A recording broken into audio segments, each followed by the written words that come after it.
let's look at the election petition. The stage is set for legal argument this morning over whether or not John Mahama's lawyers should be allowed to subject the EC chairperson to questions. Lawyers for the EC on Monday informed the courts they do not intend to call Ms. Jean Mensah into the box, despite the fact that she had filed a witness statement. We'll take you live now to the courtroom to catch up with today's proceedings.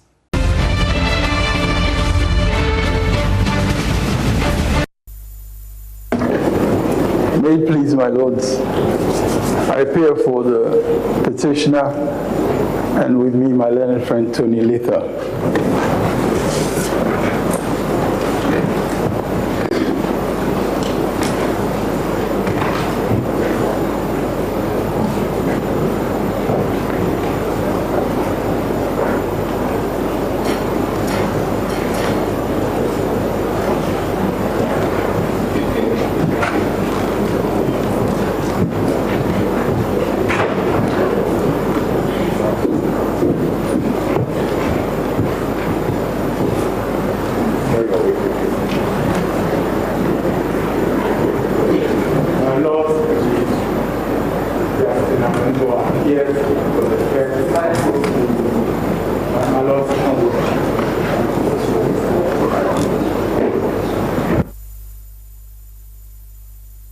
Why don't you take this? Take this.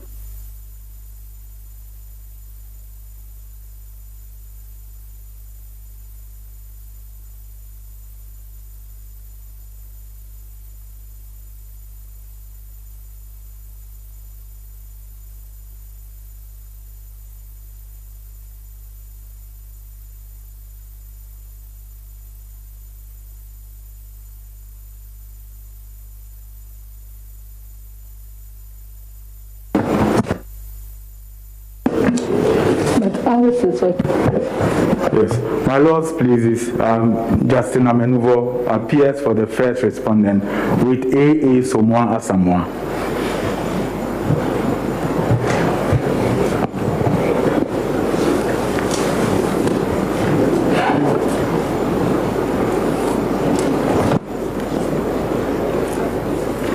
If it pleases your lordship, Akoto Ampao for the second respondent. My lords, with me are my learned colleagues Frank Davis, Kweku Esrifi, and Yao Pong.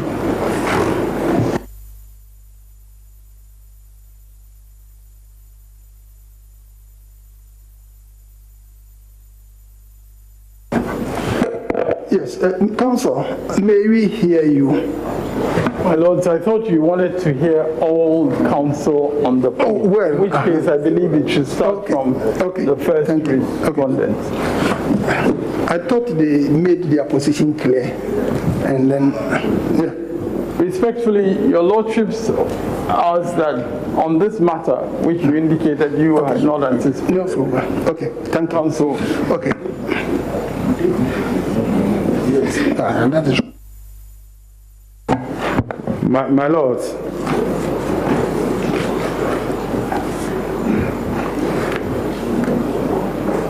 it's our submission that a respondent or a defendant can elect not to call evidence at a trial in a civil case.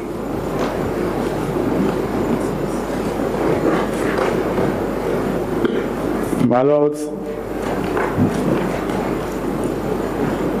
we refer to Order 36, Rule 43 of CI 47 and CI 87,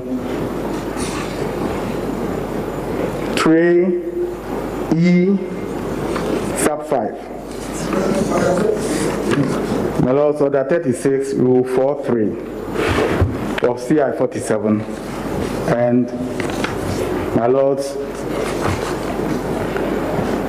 Order 38, Rule 3 E sub 5, that is as amended by CI 87.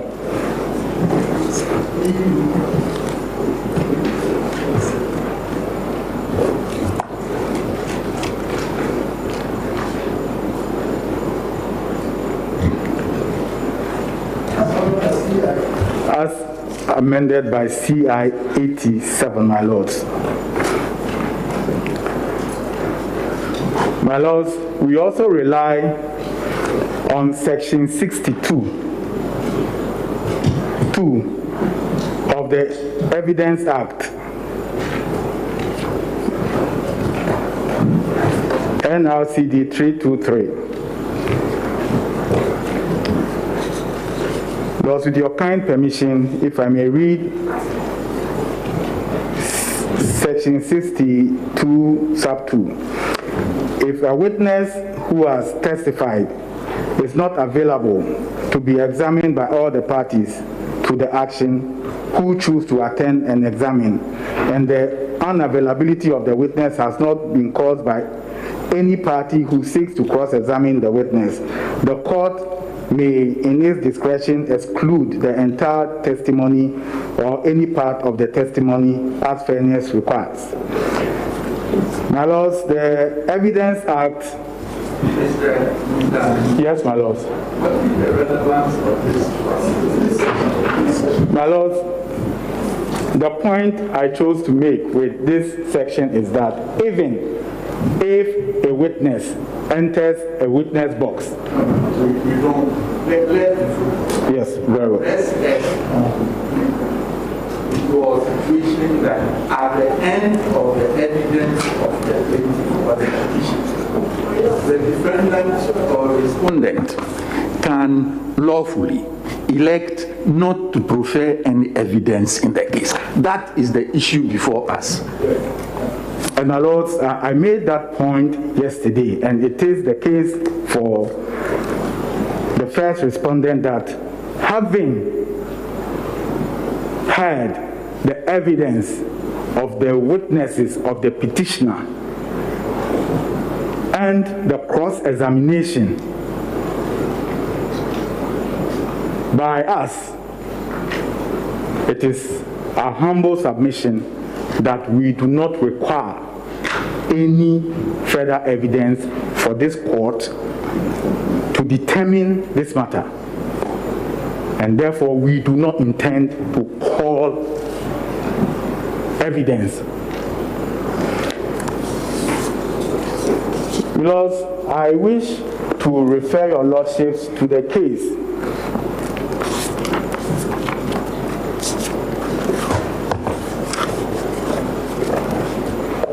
of Hydrofoam Armour versus Hydrofoam Estates Ghana Limited. It's a decision of the Supreme Court reported in 2013-2014. Two Supreme Court of Ghana law reports. Yes, my lords, 2013-2014. Two Supreme Court of Ghana law reports, 1551. My lords, at page 1567. Lords, with your kind permission, if I may read what the title of the case again. Armour, my lords, Armour versus Hydrofoam Estates Ghana Limited. Hydrofoam. My lords, the court, the Supreme Court, speaking through His Lordship Benin GSE, held as follows. A court has no duty to call upon any party to testify in the case.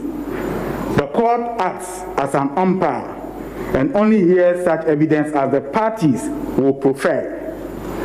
Whether the parties will testify or not is none of the court's business.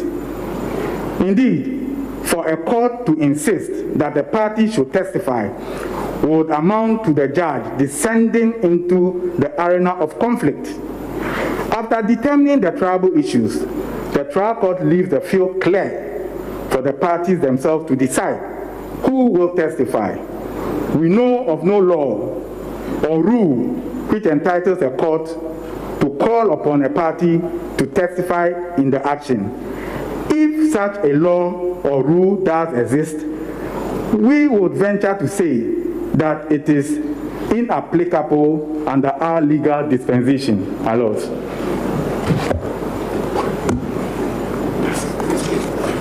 my lords, it's our submission that the petitioner has brought us to court. He has led evidence. He has closed his case. We do not think that there's anything more for us to say. It is our election. It is a risk we have taken. If indeed the petitioner has a good case, my lords, I believe that he should be dancing and be happy.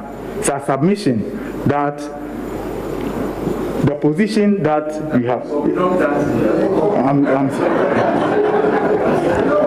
My Lord, I'm sorry. I withdraw it. My Lord, I withdraw it. My Lord, I finally submit that I refer the court also to the case of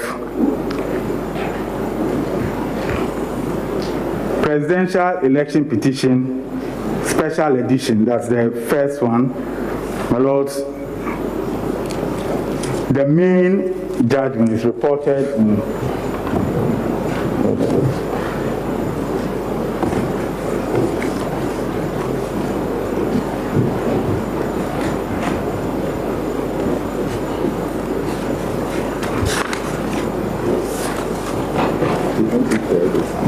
my lords, page 61 of the special edition of the Supreme Court of Ghana Law Reports, that's 2013. Lords, I refer your lordships to page 217 and also to the judgment of Adinra JSC on whom the burden of proof lies in the presidential petition. Therefore, the laws is our submission that our application that we made yesterday be upheld.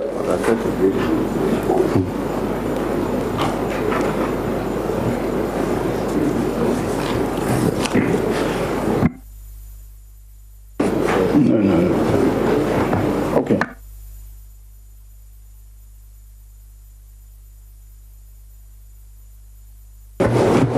Do you intend to also? Yes, my lords. My lords, we associate ourselves with the submissions made by counsel for first respondent. And in addition, we wish to refer your lordships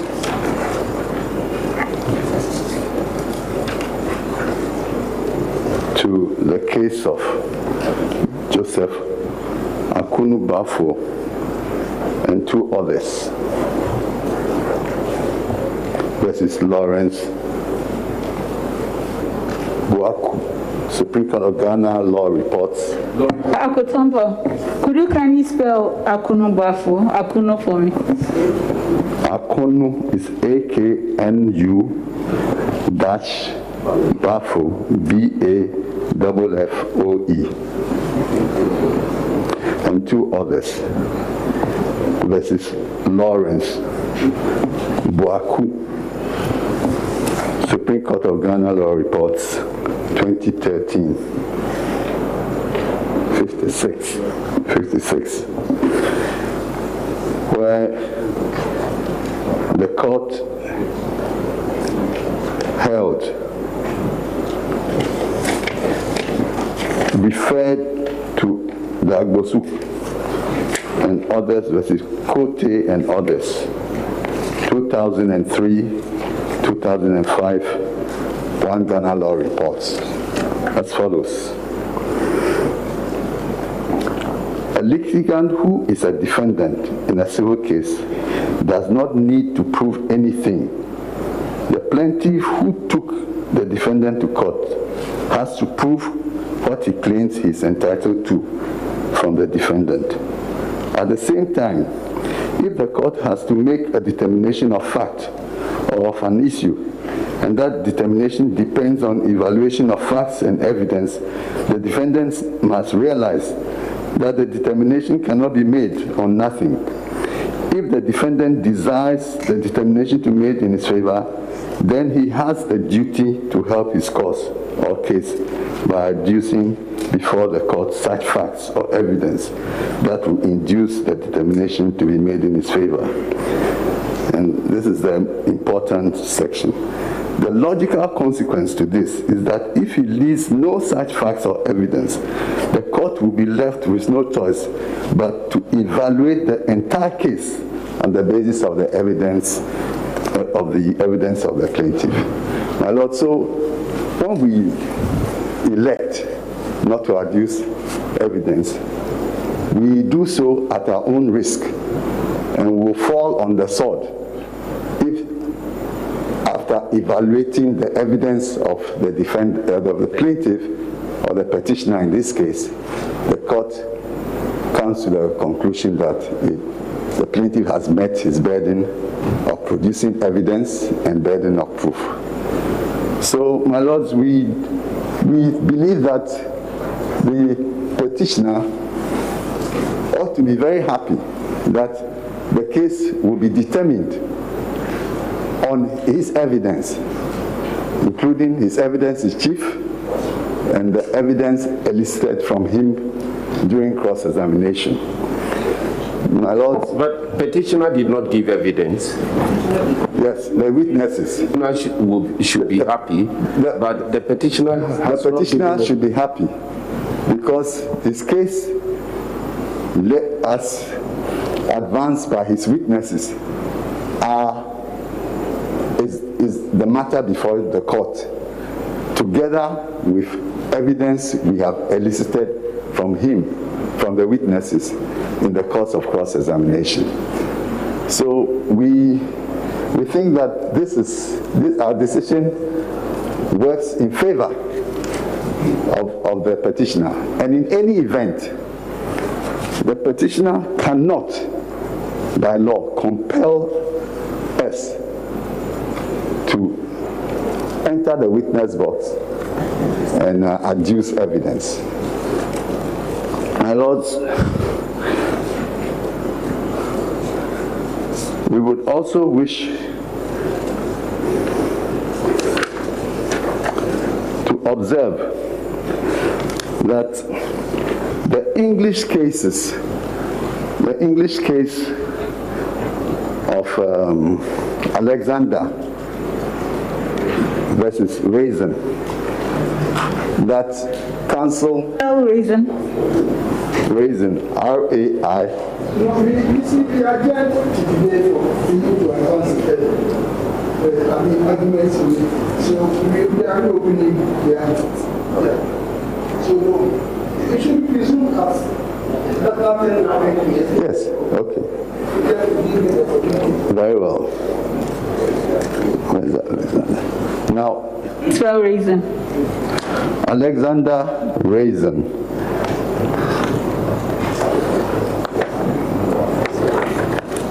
Raisin is spelled R-A-I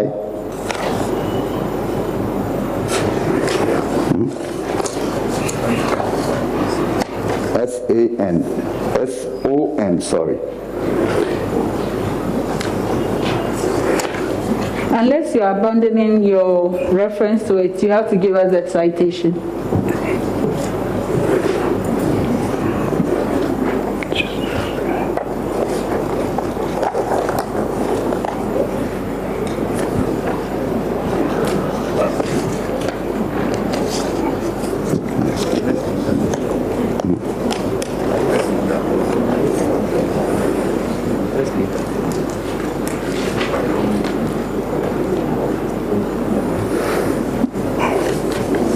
My lords, I can't immediately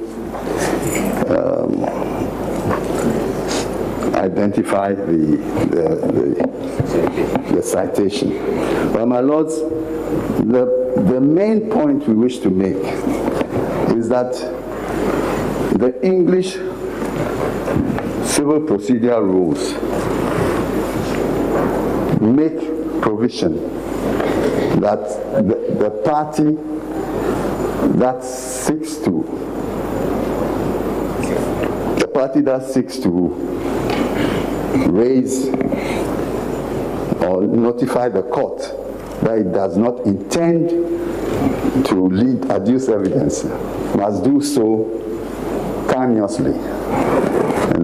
And our point here is that in our rules, both CI 47 and CI 87, the drafters make no such requirement of the party. And indeed, to the extent that our CI 47 takes inspiration from the English Court Civil Procedure Rules of 1998, the fact that our drafters did not reproduce that text was an election not to be bound by that. You haven't provided the text. My Lord, the text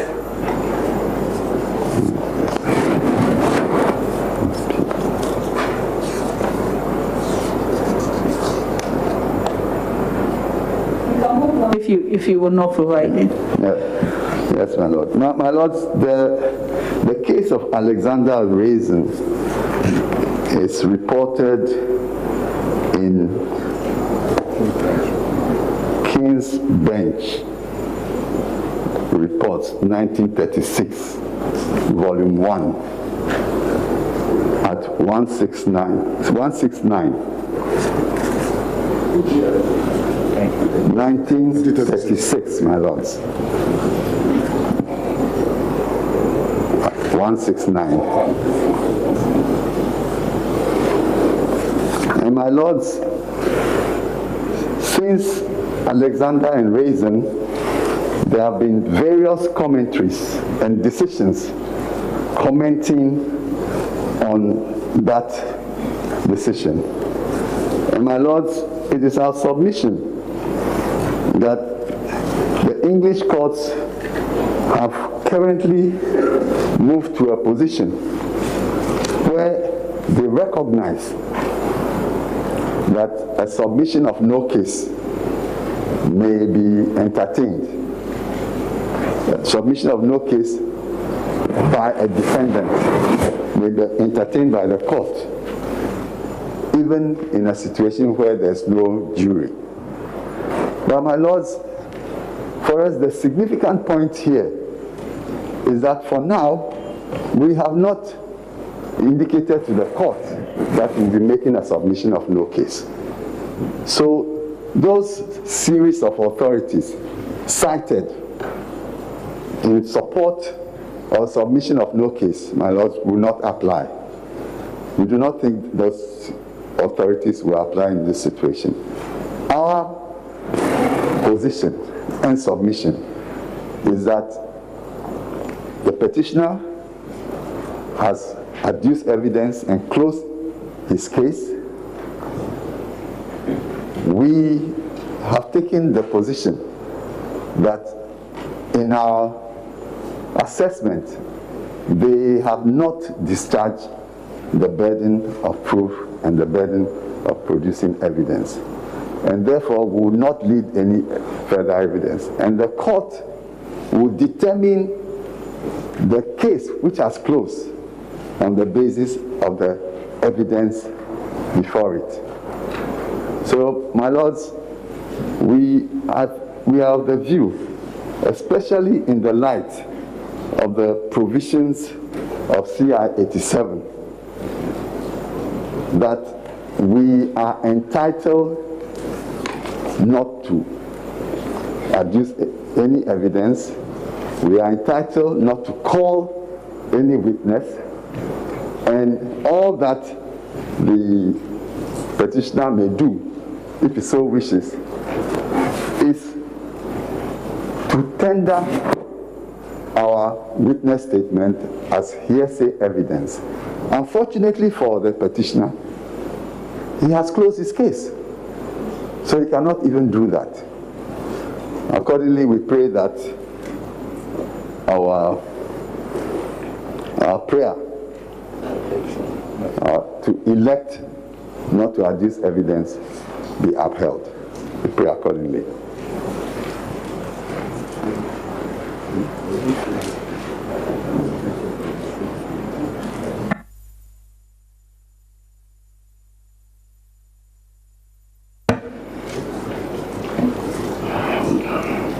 My lords, it is our respectful submission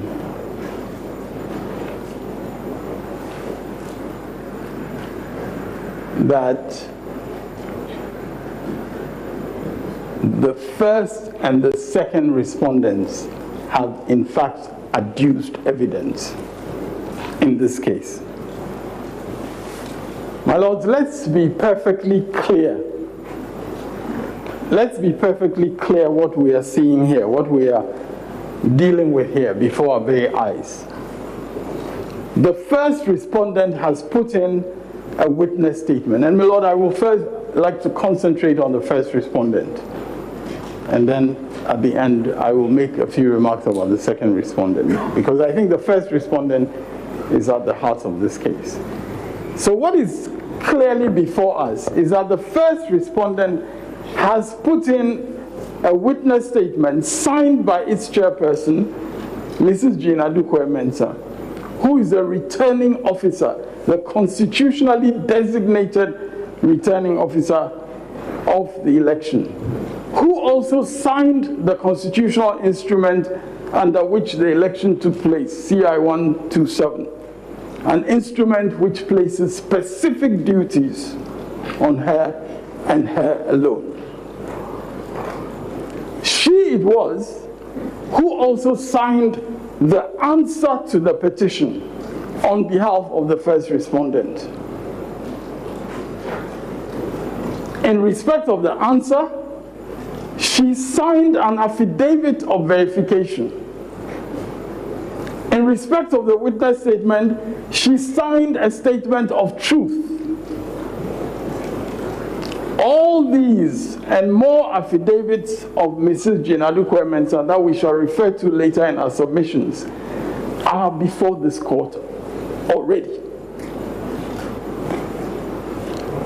We invite your lordships to take judicial notice of Mrs. Jean Mensah's invocation of "to the glory of God" in making her declaration on 9th December 2020. Undoubtedly, she knows that the truth is what shall make you free.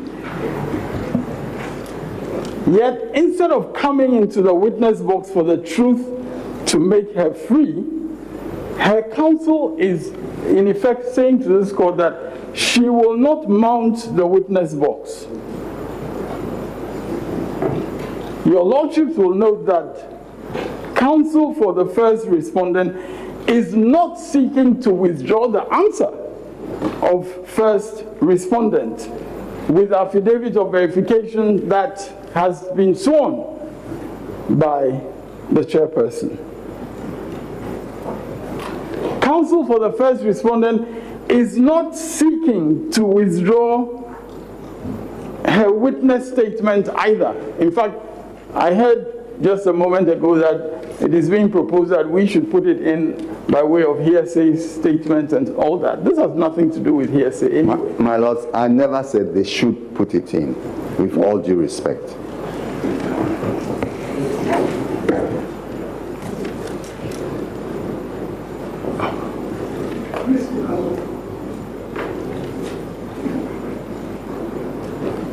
My lord, it is true that he didn't say we should.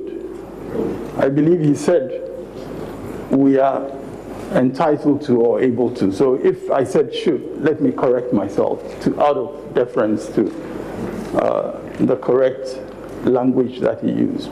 I believe it's true that he didn't say we should, but he said something to the effect that we are entitled to, or we are able to put it in. He's giving us free legal advice, which, like free SHS, some people like, some people don't like so much.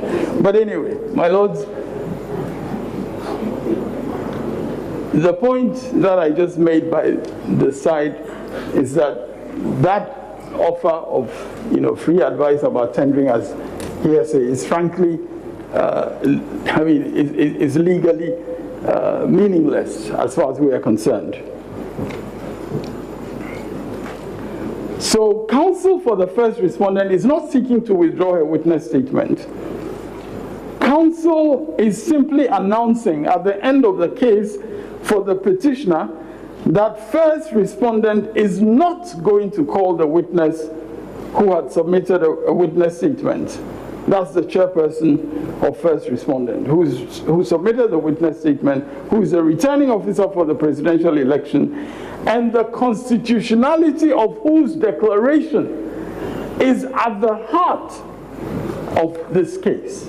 Indeed, issue number 2 that your lordship set down for determination in the petition reads whether or not, based on the data contained in the declaration of the first respondent for this. My lord, there's some missing words from there's some missing words from, There is a little correction from the rendition. Well, that is a certified true copy.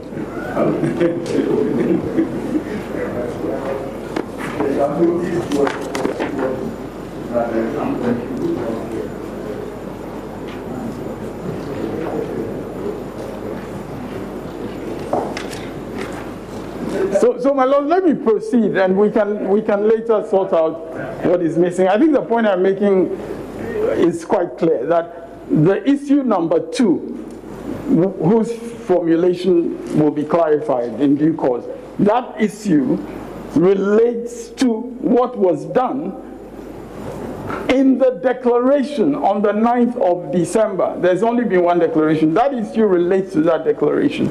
And eventually we may come back to the formulation of that. So it is the constitutionality of that declaration that is at the heart of this case.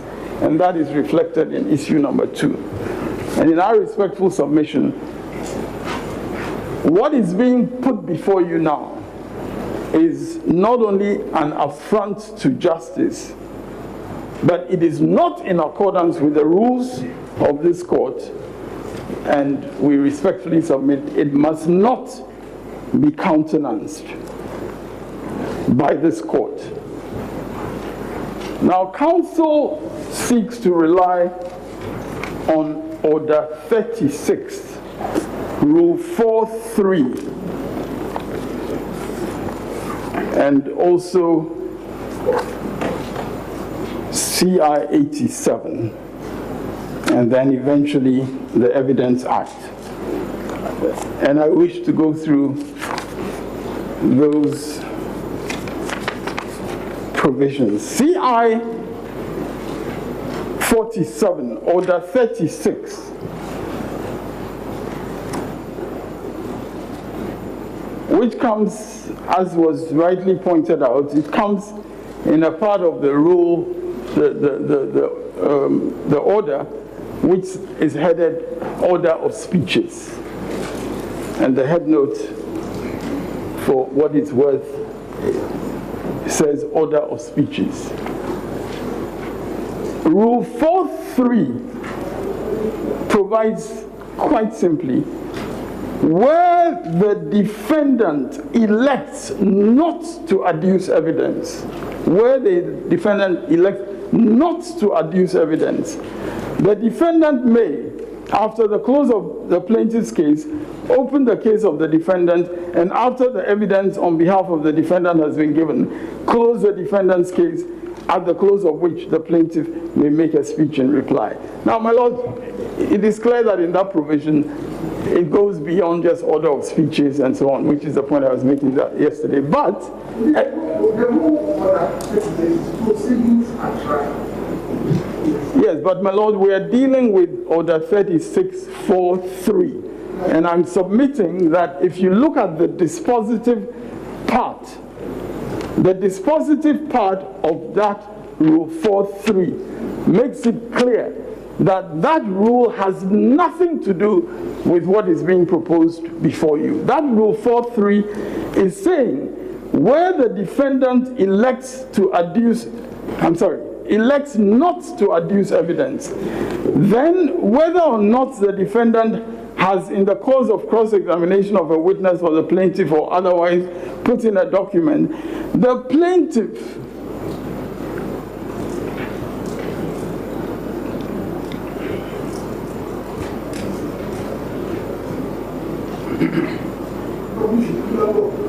plaintiff may, after the evidence on behalf of the plaintiff has been given, close the plaintiff's case.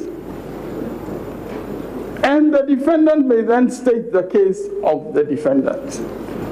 My Lord, that's all that provision says. The plaintiff may close, and the defendant may then state the case of the defendant. Now, my Lord, what this is dealing with in the context of a civil trial is obvious. What it is dealing with is that when we announce that we've closed our case, when we do that, this is saying that if the defendant elects not to adduce evidence, then in effect they come first. They come first in the order of address. That essentially is what this is doing. They come first in addressing the court about their case, so they may state the case. That's what this is dealing with. This Mr. Chikata, when you say they come first, do you mean the plaintiff or the defendant comes first? The defendant comes first. Okay. That is what this provision is saying. In the event that they elect not to adduce evidence.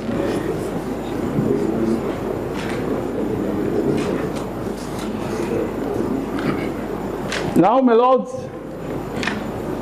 this provision cannot be the pretext for what counsel for the first respondent seeks to do, namely preventing cross-examination of a witness who has already submitted a witness statement before this court.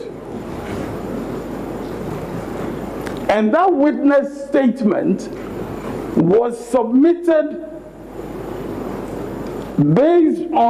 it was submitted on the 22nd of January 2021, based on the orders of this court at the case management stage. It's our respectful submission that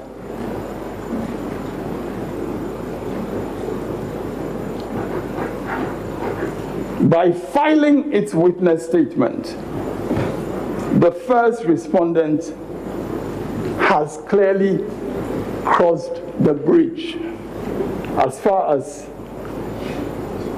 opening the witness up for cross-examination is concerned. That bridge has been crossed. That ship has already sailed.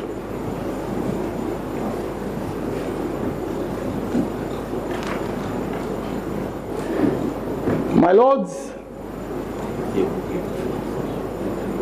in determining issues regarding leave for serving interrogatories on first respondent. Please, Mr. Chikata, before you have referred us to Order 36, before you go on, yes, my lord, I want you to read Order 38, Rule 3E, Sub-Rule 5 of CI 47 as amended by CI 87. That is in respect of written statements. Order 38, that is in respect of witness statements. Order 38, Rule 3E, Sub-Rule 5. You can read Sub-Rule 1 before you go and read Sub-Rule 5. Then you appreciate the import of the rule. Of CI 47 as amended by CI 87. Yes. Order 38, Rule 1 Rule 3E. 3E1 and 2. Rule 3E1 and 5. Rule 3E, Yes. sub-rule 1, and then sub-rule 5. That's the CI 87. Yes, 3E1. Yes. If a party has served a witness statement and that party wishes to rely at the trial on the evidence of the witness who made the statement, that party shall call the witness to give oral evidence unless that party shall call the witness to give oral evidence, shall, unless the court otherwise orders, unless the court orders otherwise, or that party puts a statement in, that party puts it in as hearsay evidence. So in fact, it is that party. Yeah, but my lords, let's be just clear about what one says, because one does not advance anything as far as, but you read 5 in addition, so that now 5 reads, 5 reads, if a party who, I'm sorry, is it 5 or 3F? 5. If a party who has served a witness statement does not call the witness to give evidence at the trial or put the witness statement in as hearsay evidence, any other party may put the witness statement in as hearsay evidence. Now, my lords, this is why I was going to advert your minds to various statements made in affidavits of the chairperson of the first respondent in connection with that very matter. And my lords, I believe that if you will allow me to proceed with the order of my submissions, I will explicitly address whatever concerns you have about CI 87 and its impact. Because, my lords, we're dealing with a situation here where, in determining the issues regarding leave for serving interrogatories on the first respondent, the fact that what was in the interrogatories could be the subject of cross-examination was a critical aspect of what was urged on the court by first respondent. There was an affidavit filed on 22nd January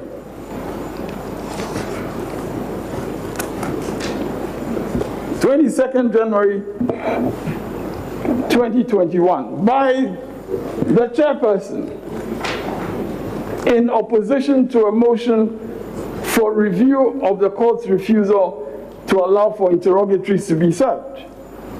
And this is what she says in paragraph 7. The applicant, referring to the applicant for review, the applicant does not suffer any injury at all to his rights. Paragraph 7. The applicant does not suffer any injury at all to his rights if the court dismisses the review application, as he still has the opportunity to solicit the answers he seeks during cross-examination if he so wishes. This is the chairperson in her affidavit, stating that the applicant does not suffer injury as he still has the opportunity to solicit the answers he seeks during cross-examination if he so wishes. There is another affidavit on the 25th of January 2021 by the same chairperson, 25th of January 2021, by the same chairperson of the first respondent in an affidavit in opposition to our motion for stay of proceedings. And there she states in paragraph 5 as follows: the petitioner does not suffer any injury at all to his rights if the court dismisses this application, as the petitioner will still have the opportunities to solicit the answers he seeks during cross-examination if he so wishes. These are statements of the chairperson who is now seeking to evade being cross-examined. And she puts, the first respondent puts it beyond doubt that she herself knew that cross-examination was imminent in terms of the processes of the court. So our submission is that the combination of the filing of the statement, so it is a combination of the filing of the statement and the clear statements in the affidavits that we have quoted from, that makes clear her own intimation to this court that she would be subjecting herself to cross-examination. That is clear in her own words, under her own hand. And my lord, Mr. Chikata, can't she change her mind? Well, my lord, there ought to be good reasons. There ought to be good reason for changing her mind. And my lord, yes. My lord, indeed, my lord, if she changes her mind, that should be openly put to this court, and the court may have power to disallow that change. Yes, my lords, and I will, my lords, if your lordships will allow me to, because are you implying that by this affirmance in the affidavit, she is stopped from saying that she will not give evidence? Is that your? That is correct. That's the argument. Yes. She has made representations to this court and to other parties in this case, specifically to the petitioner. She has made those representations, and she cannot now resign from those representations unless there's good reason. My lords, I will come to the issue of where there is good reason for anything. The court, as your lordships did when there was paragraphs 1 to 17, when it was obvious, where there is good reason for something to be done, of course the courts. There was good reason there, but there's no good reason here. That is what I'm submitting, because it has not even been put forward to you. In that particular case, the good reason was because the witness himself had noticed that there was a mistake in the statement of truth. The statement of truth is basically a format, from the solicitor's office. And the witness had signed the 1 to 32. He had not signed the statement of truth, but the statement of truth made a reference to paragraphs 1 to. So I made an application for an amendment. So that is a completely different situation from what we have. Mr. Chikata, 1 minute. Yes. Is there a reason why a witness should mount the witness books? Yes, my lord, there's a lot of reason. Yes. Especially when that witness is the declaring officer with a constitution. I'm not even narrowing down to the first respondent. My lord, in this whole hearing, because witnesses file statements, and we don't take them on the face of its value. They have to mount the witness box, swear an affidavit to the effect that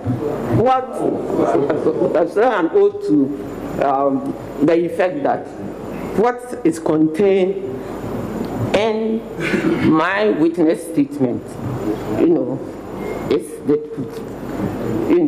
Until that is done. Otherwise, as soon as you file a witness statement, then you go on cross-examining. My lords, we're dealing with the specific circumstances of an election petition under the terms of CI 99, which your lordships have sometimes used to strike down the operation of CI 47. And that this is a case that is different from all other cases?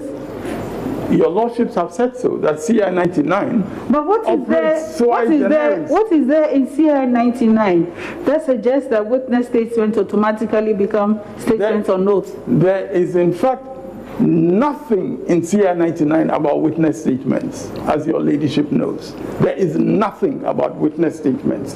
This is being imported from CI 47, and that's part of the issue that we're having. And so that makes witness statements automatically statements on oath? My lords, the tenor of the witness statement, as well as the answer in an election petition. My lord, in a normal statement of claim in a high court, you don't have the plaintiff having to sign and having to verify in an affidavit. You don't have that. But in matrimonial petitions, yes, you do. Yes. This is just a different form, and that is replicated along the journey. Along the journey of commencing cases. Some come in originating motions, some come in petitions, some come by writ. Each one has its character. That's all. All? That's not all. Your lordships have said otherwise. Your lordships have said that an election petition under CI 99 has special characteristics. And that is part of...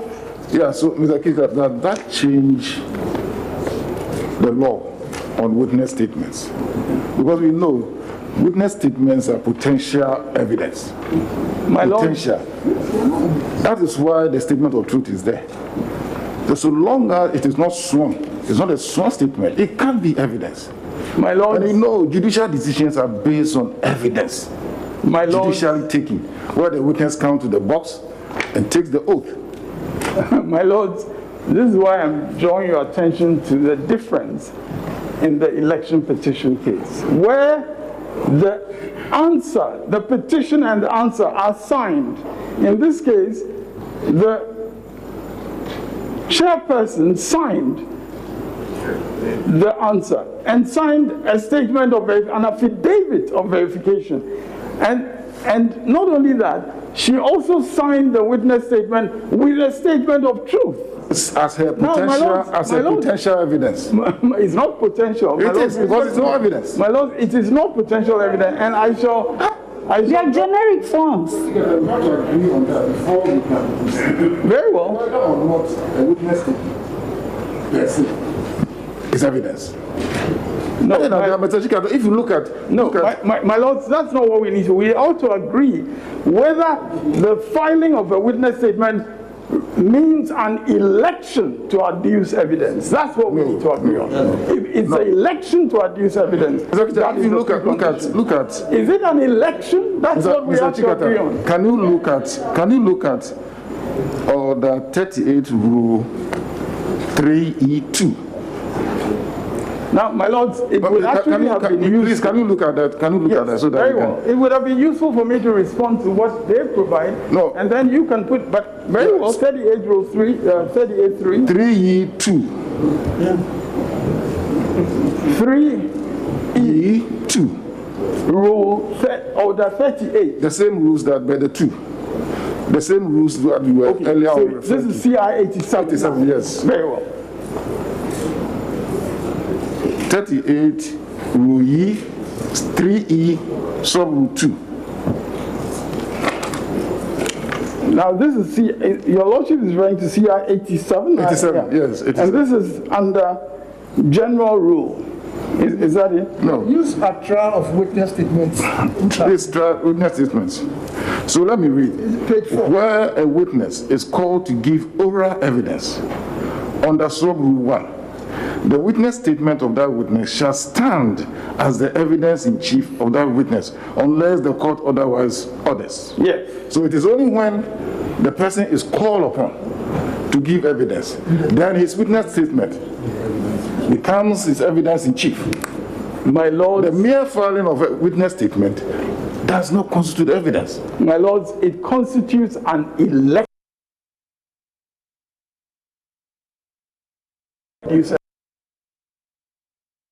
My lords, it's very clear, Order 36, which they are relying on. It says where the defendant elects not to adduce evidence. And my submission has been that they elected by the witness statement, by the affidavits in which she said so and so, and I will quote more affidavits of hers. So it is the election to adduce evidence. Assuming we're not doing trial by witness statement, and the defendant comes to court. My lords. Mr. Secretary, please. A defendant comes to court, and he says that he's going to call, he himself is going to testify and call 5 witnesses. And at the end of plaintiff case, he decides that, my lord, I'm not going to lead evidence. Neither am I going to call witnesses. My lord, would he be barred from saying so? Because he has initially informed the court that he himself was going to testify and call 5 witnesses. My lords, that is why I said that it depends on the context. In this case, we're dealing with a context of an election petition with its characteristics, and we are saying respectfully that in the context of the election petition, yes, where the petitioner has put in a petition, the petitioner has put in a statement of verification, an affidavit of verification. Yes. You have the answer, and this chairperson signs the answer on behalf of the first respondent. And after signing that, she also signs a number of affidavits. So, Mr. Chikata, and so the petitioner in this case has signed a petition. Yes. Can he be compelled to come and give evidence? The petitioner. Who will compel him? He has almost deposed almost deposed to all the affidavits from, but from my your lord, side. that is not the point. Who is going to compel him? What is good for the petitioner issued the petition? Has not filed a witness statement. No, but as the petitioner filed a witness statement, he has filed a petition. He has deposed to several affidavits. Can we compel him? The petitioner has not filed a witness statement. What is more great than a petition? Mr. Gita, what is more great? What is more serious than a pleading and a witness statement? My lords, it's not a question of what is more serious. It's a question of what the rules say. The rules says where the defendant elects not to adduce evidence. I'm saying that. You are addressing us. You've referred to several affidavits deposed to by the chairperson or the first respondent. And I'm saying that, Mr. Kita, I'm saying that in the same vein, the petitioner has deposed to several affidavits before us, but we cannot compel him to come and give evidence. In no affidavit of the petitioner does she say what I'm going to be subjecting myself to cross-examination, and therefore you don't need to send me interrogatories. Nowhere has she done as a petitioner. I'd like to say, Mr. Chikata. Well, can I answer one at a time? Very well, very well, very well. Yes, my lord, the petitioner has nowhere said that I am going to present myself to cross-examination and then reside on that. The petitioner has never said that. In fact, the petitioner has not filed a witness statement. The petitioner is relying on his witnesses, which is entirely allowed. So, my lords, nobody can compel him to come and testify. And the point that I was making in respect of what is in the affidavits of this chairperson is that she herself, in opposing an application in respect of serving on her interrogatories, she deposes to the fact that she is in effect going to be available to be cross-examined. She says that. I read the affidavit. There's nothing equivalent to that in the affidavits of the petitioner. Nothing. And there cannot be a legitimate comparison between the status of the petitioner and the status of the chairperson on the basis of that. That it cannot happen. The logic of the situation should compel us to only one conclusion. The affidavits that I'm reading, and I will read some more affidavits of hers before I'm done, those affidavits state clearly her disposition to be cross-examined. And she uses that as a basis for opposing the leave for interrogatories application. She uses that. So you can't discount that. And nothing that the petitioner has done in an affidavit, nothing compares to that. So, Mr. Secretary, all all that I'm saying is this.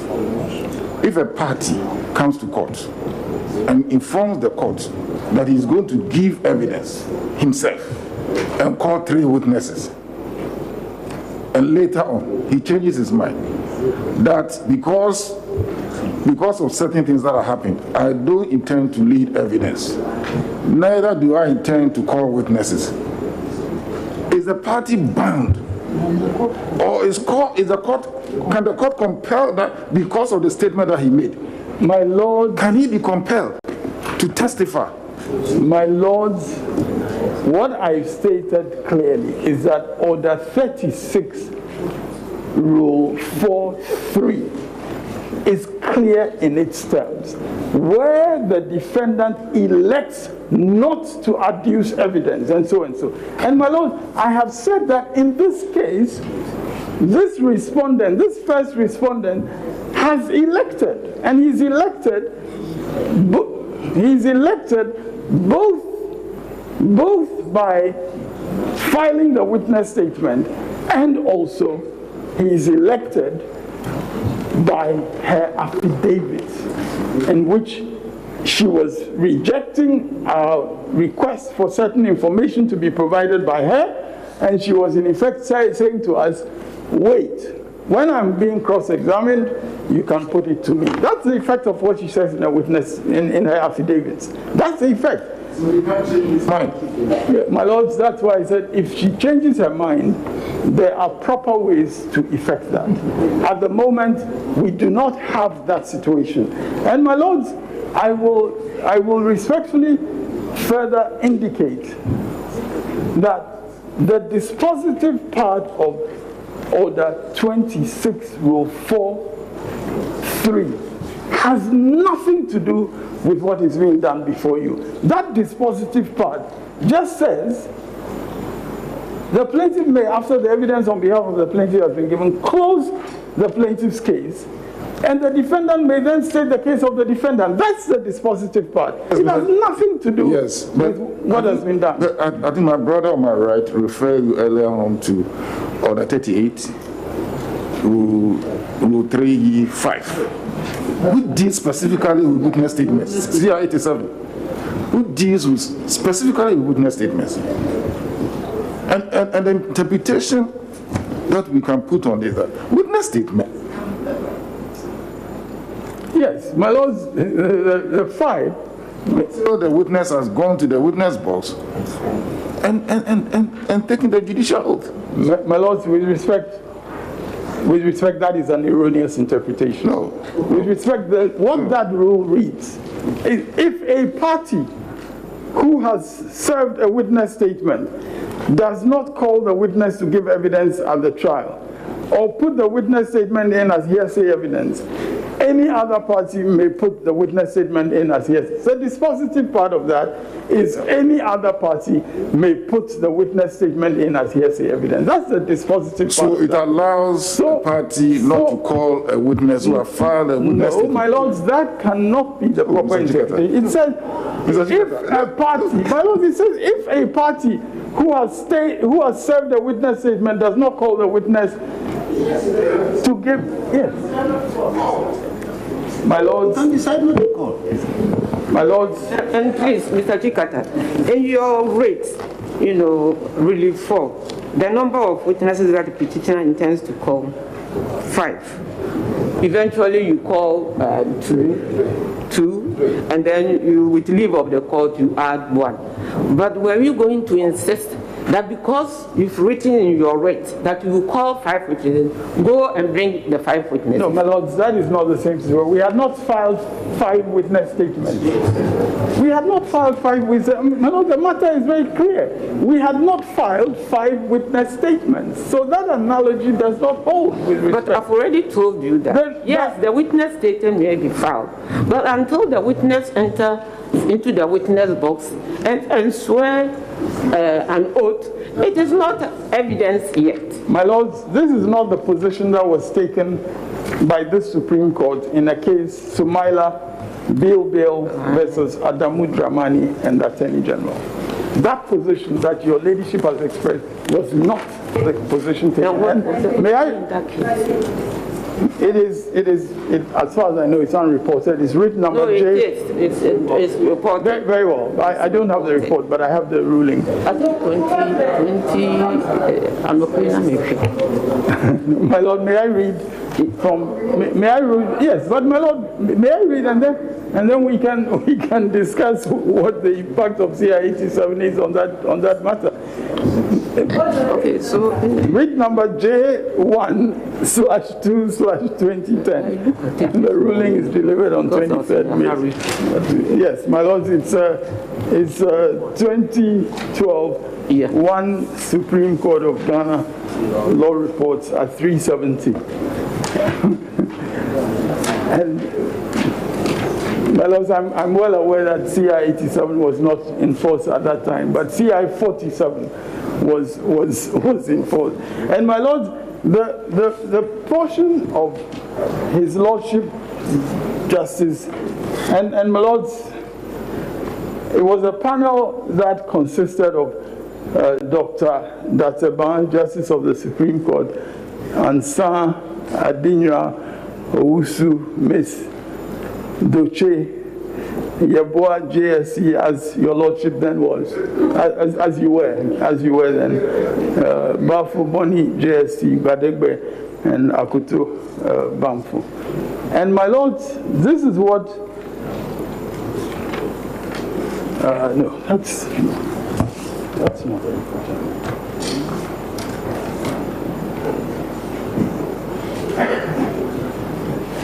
That's not important. No, it's not. Well, a series of these cases, that report, the law report that I refer to refers to another of the Bill cases. As your Lordship knows, there's a series of bills. So, my Lord, let me stick with my writ number J1/2/2010, a decision delivered on the 23rd of May 2012. And in that, this is what Dr. This is not correct. The citation is page 370. So the citation is 374 rather than 370. If we're taking it from the Supreme 174, 2012. And this is what Dr. Datseban says in the ruling of the court, which included your Lordship, the Chief Justice. It is a unanimous view of this court that the first defendant, Adamu Dramani, should be called upon to open his defense in the interest of justice. This case does not have the ordinary characteristics of a trial, say at the High Court. The procedure before this court is such that before the commencement of oral testimony in this case, the first defendant had already put matters in evidence by affidavit. In this circumstance, it is artificial and hardly sustainable to disregard the evidence already adduced by the affidavit of the first respondent and proceed to an assessment of a no-case submission made on his behalf as if the only evidence on record is that of the plaintiff. So, my Lord... Mr. Chikata, please. We are dealing with witness statement, which is not sworn. You are talking about an affidavit that is sworn. And I refer to... So it's affidavit evidence. I refer... A witness statement cannot be evidence. That is where we depart. My Lords... Affidavit is evidence because it is sworn by the, before the Commission of Oath. My Lords... Witness statements are not sworn. My Lords, in this case, well, witness statements are also verified as statements of truth. No. Yes, but my Lords... That is why we allow you... My Lords, yes, but my Lords, I refer to affidavits sworn to by the chairperson. I refer to affidavits. No, but my Lords, the ruling of this court. The issue between you and me in particular is that, as far as for me,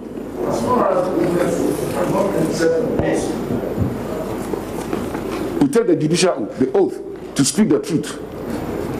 For him, for her to be cross-examined. for the witness statement to be adopted as evidence in chief, that document is just a potential evidence. It is not proper evidence before this court because it's not on oath. My Lord, we cannot rely on it. My Lord, that evidence indicates an election to adduce evidence. My Lord, that is what I'm submitting. So it is evidence. It's an election. My Lord, I'm saying that okay. The rule that we're dealing with talks about election to adduce evidence.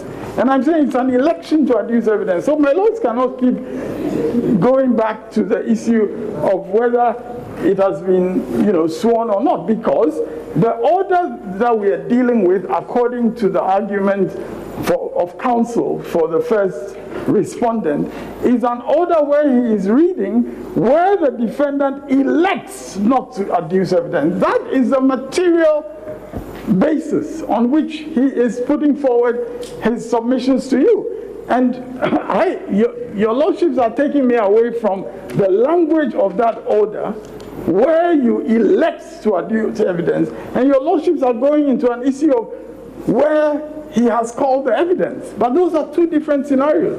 Because if he has elected by virtue of the witness statement and affidavits that he has filed, if he has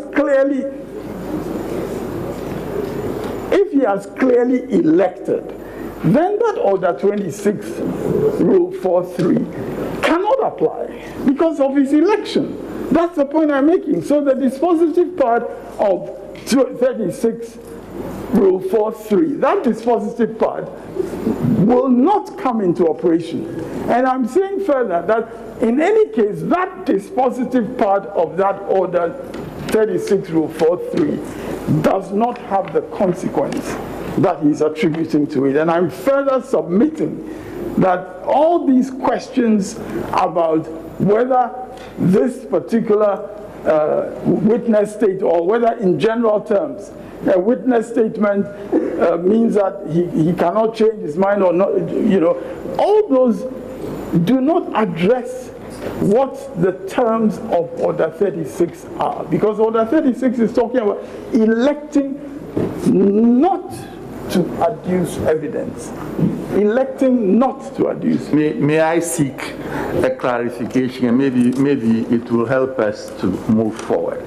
So, if I understand your submission, it is that an election has to be made by the party. Mm-hmm. Now, your submission is that the first respondent made this election from when they filed the answer and other affidavits that they have introduced and things. So is for you the witness statement. Yes, the witness statement. Can I then say that the key issue is what constitutes the election, and at what time can it be made? Absolutely. And can what the first respondent is doing now constitute an election now rather than the previous thing? That seems to me to be the issue that we have. I agree 100% that is the issue. That is the issue before us. It's simple. And my lords, what I'm submitting is that as at the time when this application was put before you yesterday, as at that time, the election that had been made was contrary to that precondition in Order 36, Rule 4.3. Because that condition said, where the defendant elects not to adduce evidence. And by that time, when he got up to say what he said, they had already elected to adduce evidence. That is my submission. That is, well, my lords, that determination has to be made on facts. And the facts that are before all of us in plain view are that they have filed a witness statement, the chairperson, and she has filed various affidavits in which she says she's offering herself for cross-examination basically on the assumption, and not an assumption, she's actually saying I don't want to have to answer interrogatories because I'm available for cross-examination. That's what she's saying. And I'm saying that affidavit upon affidavit which deposes to that, affidavit upon affidavit which deposes to that, constitute representations of her election to testify, her election to undergo cross-examination. That is my submission.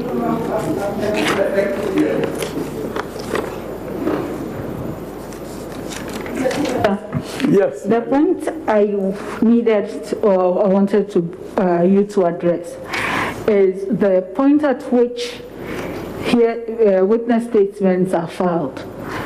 It is done at the case management stage, when the court directs that parties should file their witness statements.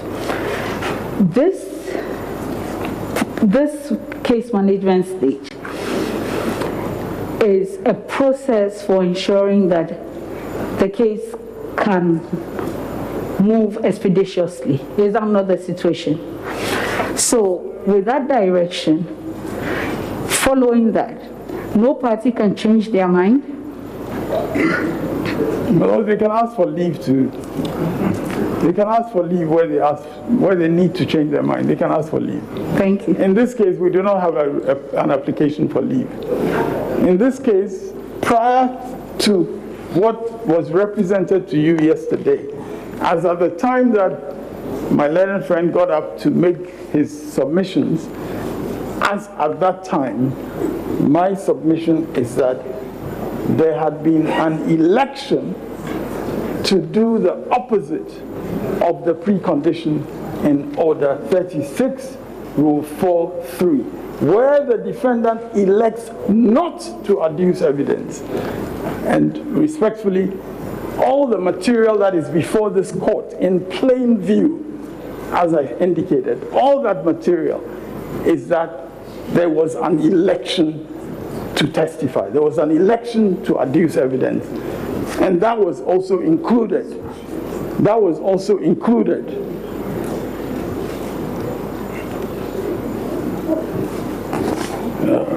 That's it.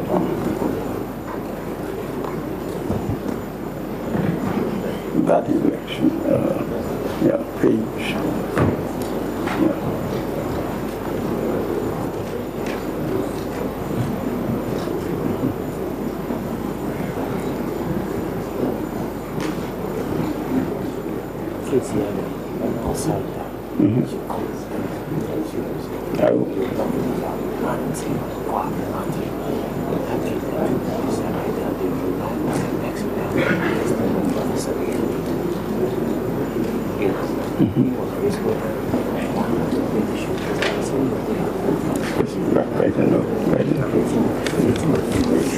Okay.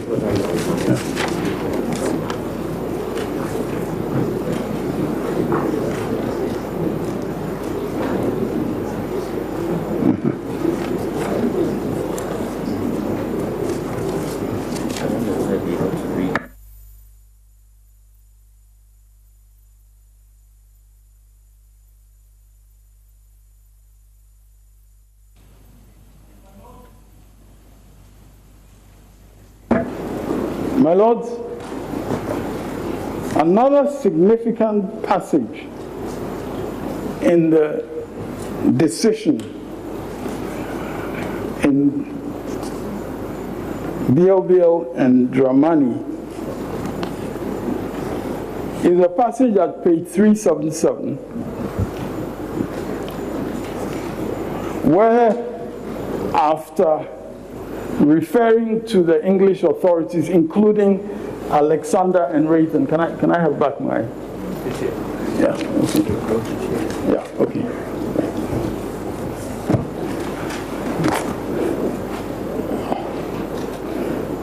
Where, after referring to Alexander and Raytheon, in particular, the passage where the court had said that it is not right that the judge of fact should be asked to express any opinion upon the evidence until the evidence is completed. His Lordship, Justice Dateba, continues. Similarly, it is an inherently difficult exercise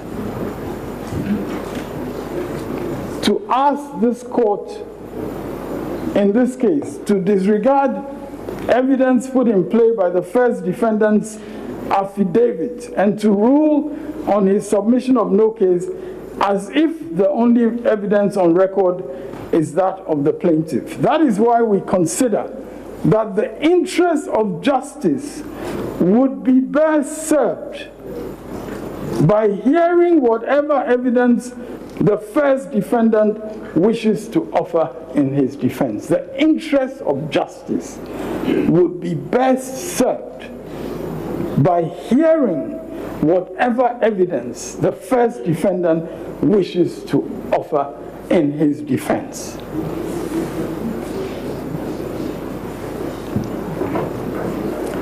This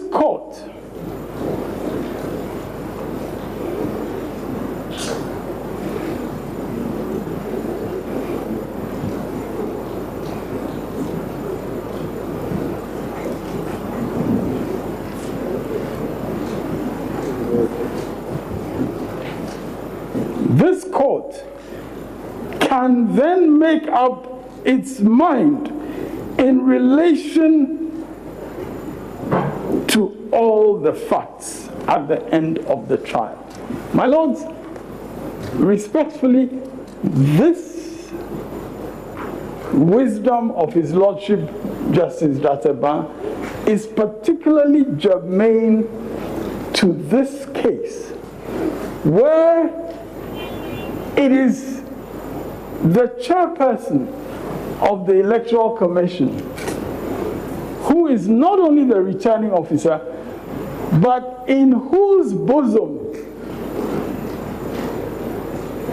resides the basis on which she made her declaration. It is in nobody else's bosom, not even in the bosom of your lordships. It's the law that is in your bosom, but in respect of the declaration, your lordships, it is only in her bosom that the basis of the declaration can be found. And so, where she has elected to give evidence before you, we cannot have a misapplication of Order 36, Rule 4(3) as a reason for her not doing what she has told us in a sworn affidavit she's ready to do. She cannot do that.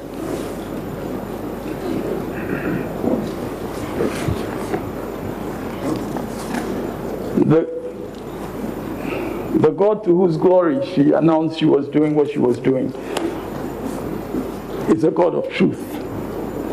And therefore, my lords, it is important to bear in mind what Justice Dateba said. And in this particular case, he actually goes on to cite what he calls the sound advice of Lord Justice Simon Brown in the Benham case cited above, where he says, "Let me state my central conclusion as emphatically as I can.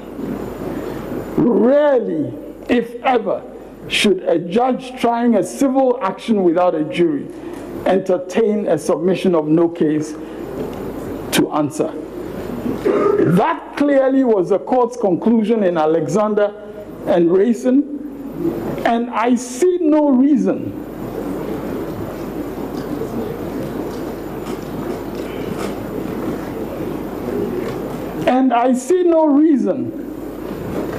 to take a different view today, the CPR notwithstanding.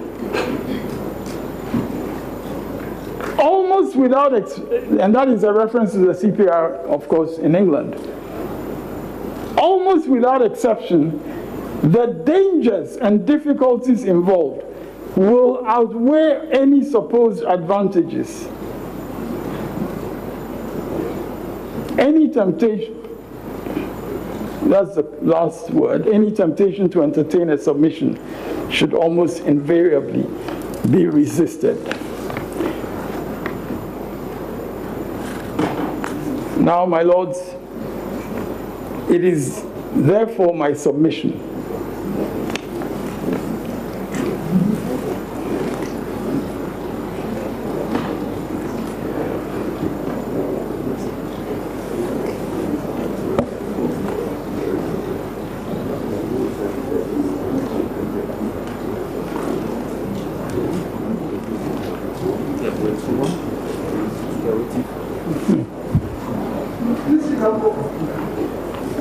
the lordships are comparing. It's not for the consumption. He has a community.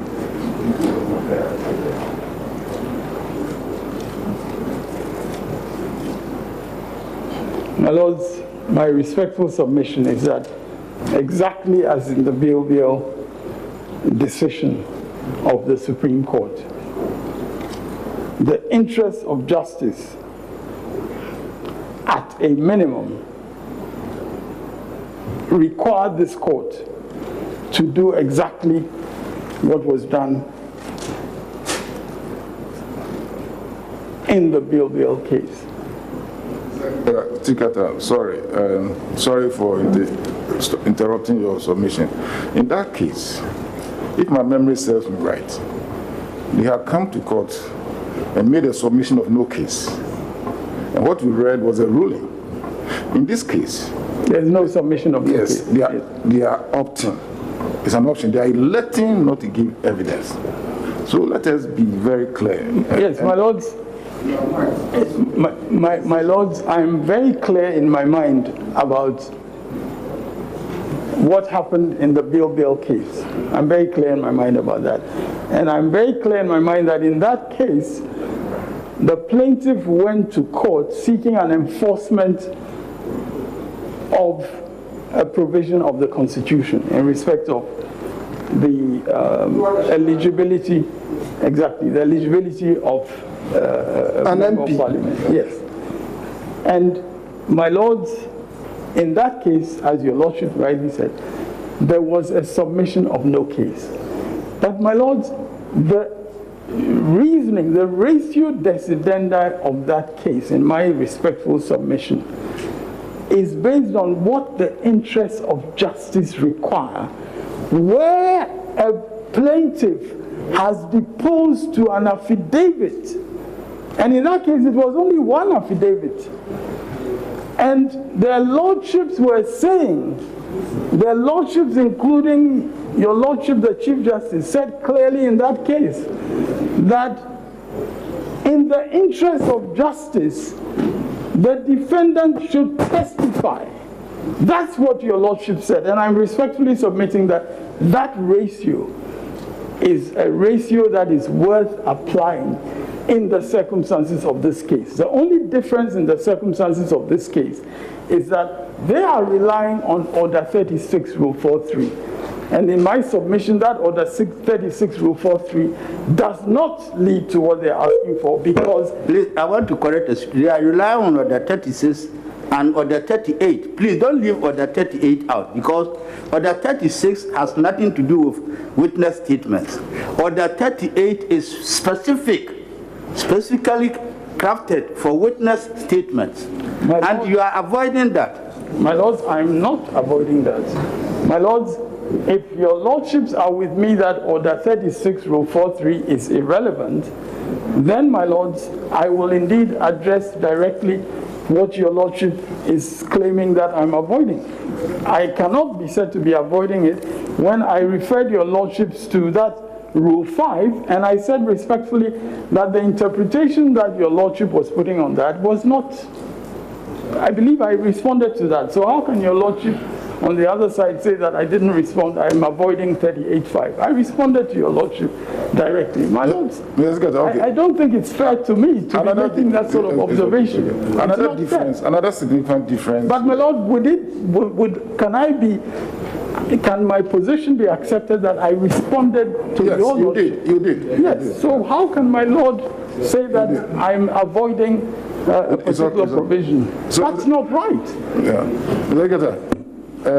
I just want to draw your mind. Another significant difference in the case you cited, the Bill case, is that dealt with affidavits. Dealt with affidavits. The court dealt with affidavits, which are generally evidence, because they are sworn. But in this case, we are not dealing with affidavit. So that is another significant difference. My lord, I want us to. My lords, with the greatest respect, that is why I took the pains to refer to affidavits that are before you in these proceedings. In the same way as an affidavit was before the court in those proceedings, I have referred your lordships to affidavits which are before you in these proceedings. But these affidavits are affidavits attached to applications. Yes, but they are still before you. They are still before the court, my lords. I mean, affidavits attached to applications are before the court. Is that not interlocutory? That is why when people say affidavit, they say I refer to all the processes as if I included them in the affidavit. I mean, that is, I would have thought, a basic aspect of in writing a judgment, in writing a judgment or a ruling, yes, would a judge be right if the judge went referring to affidavits attached to applications, my lord, and left the record of the testimonies and the cross-examinations that the judge received? Would you, in writing a judgment, would a judge be right, ever right, in referring to affidavits attached to applications that had been completed?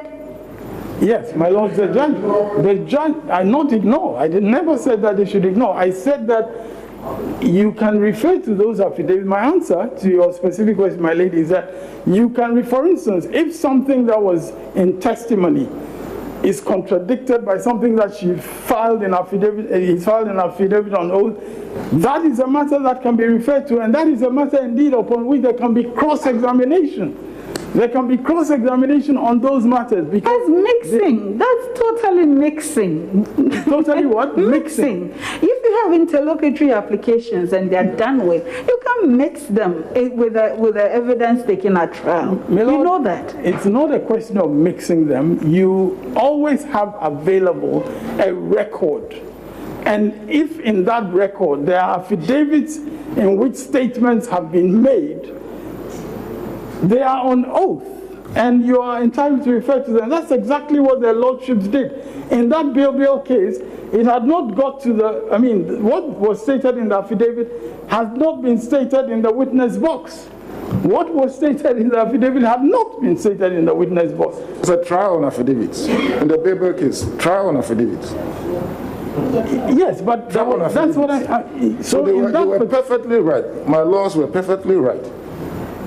But is your lordship saying that if the witness had gone into the witness box and had said something contrary to what they said in the affidavit, for instance, if the court had ordered that we want to hear you, just as the court ordered the defendant to go into the witness box, the court could have said, we want to hear your evidence in the witness box. Is your lordship saying that you cannot refer to that affidavit which is deposed? Even in the affidavit trial, a deponent can be ordered to appear, to be cross-examined. So it's a trial. That's what happened. But that is what happened. Because that affidavit is evidence. So you can be cross-examined on it. But we are saying that in a witness statement, it is not yet evidence. That is where my lords, I don't think the issue that we're dealing with right now should really be the issue of whether it is yet evidence. Because I believe yes. That is agitating my mind. That is what's agitating my mind. Whether it is evidence or not, And the mere fact is that Order 34, as cited by counsel, is not relevant in the current circumstances. That's what you said. Is that what your ladyship is saying? No, that's what I understand you are saying. That's what I've been saying. Order 36. And I believe that is what was summarized by my brother. Realize different members of the bench are agitated by different things. And I'm seeking to address the different things. Yeah. I'm seeking, and I appreciate the fact that your lordships are candid with your concerns. I appreciate that entirely. And so, my lords, the point I'm making, if we move away from Order 36, Rule 4.3, if we move from there into the question of what is the effect of a witness statement, which is what is agitating your lordship's mind. What is the effect of a witness statement prior to when the witness actually goes into the witness box? And my lords, my submission on this is very straightforward. My submission on this is that your lordships made case management orders in this case in respect of how the case would proceed, including the witness statements and the witnesses. Now, my lords, it is my respectful submission that nowhere in either your case management orders or in CI 99, nowhere is there provision made for the procedure that my learned friends are seeking to adopt. Nowhere in the rules. Nowhere in the rules. Now, your lordships have been referring to Order 38.3 as amended in CI 87.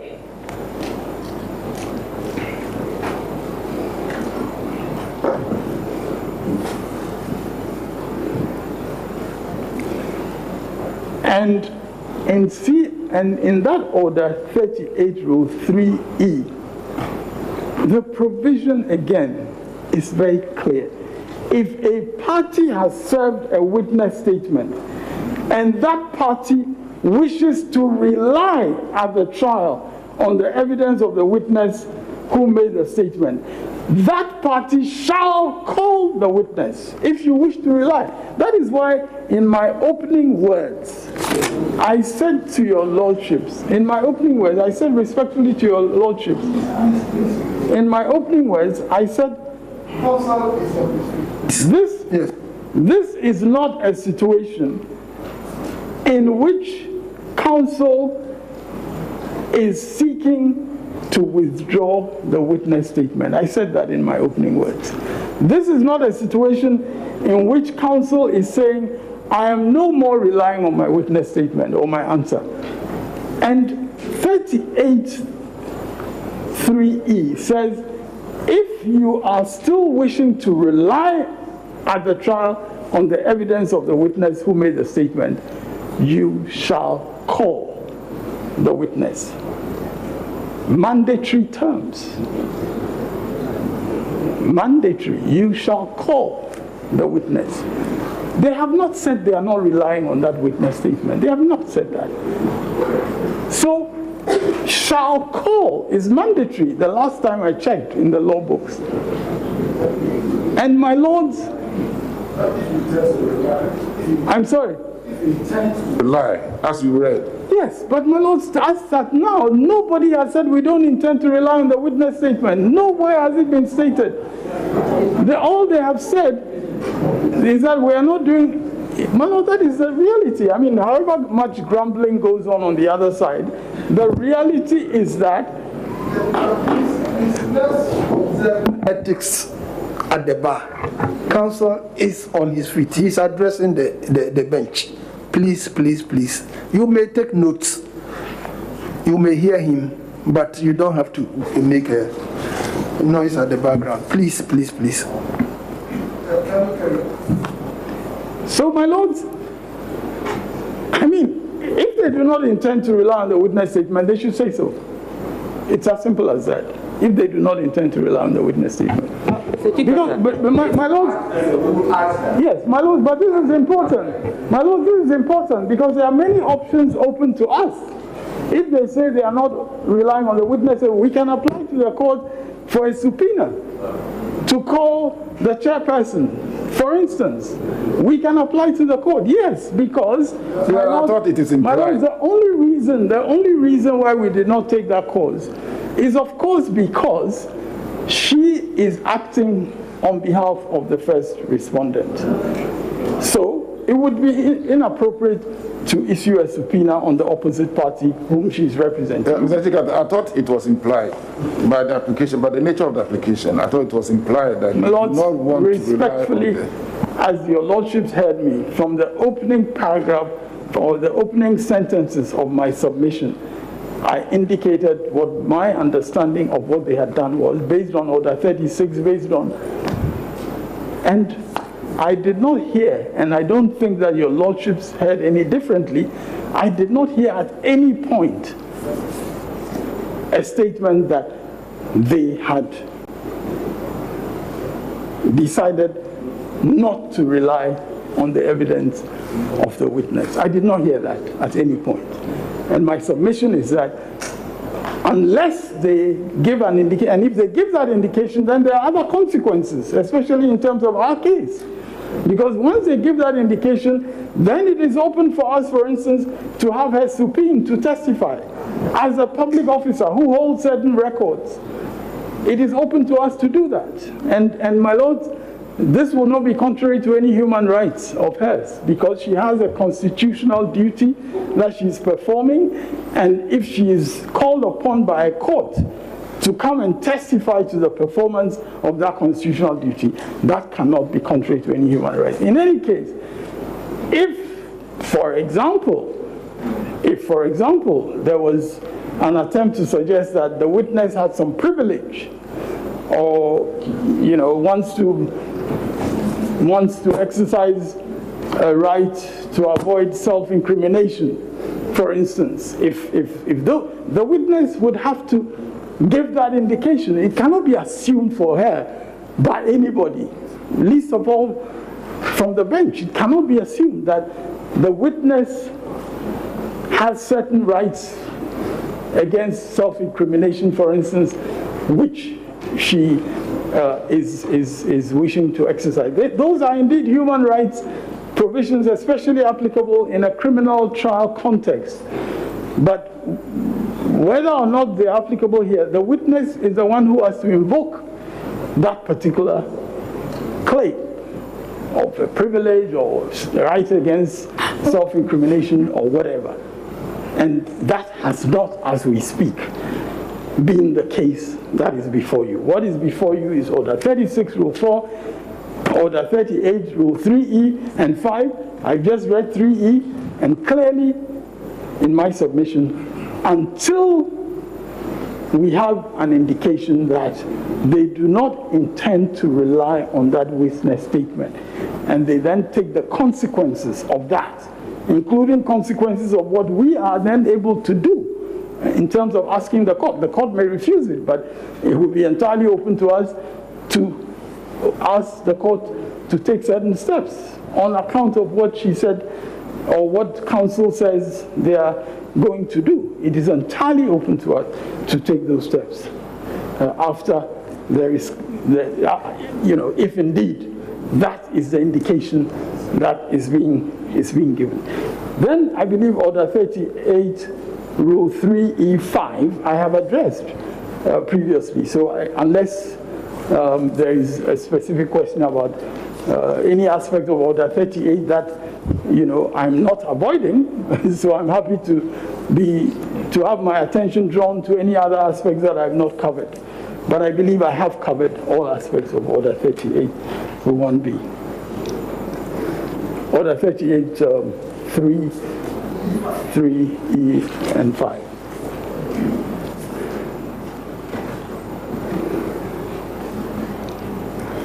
Now, my lords,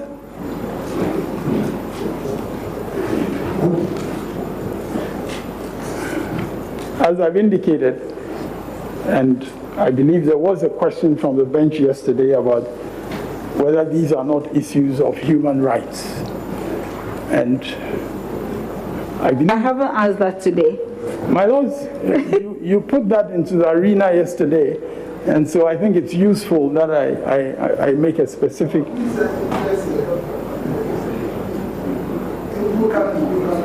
With all due respect, yeah. My lords, I'm not used to ignoring what your lordship say. I'm not used to that. No, yesterday I have a very well.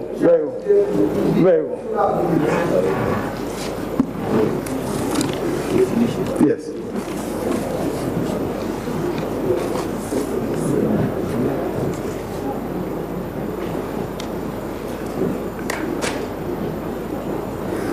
Now, my lords, it is therefore my respectful submission that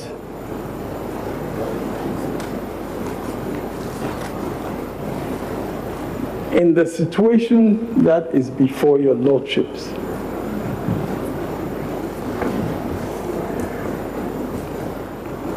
what the clear interests of justice require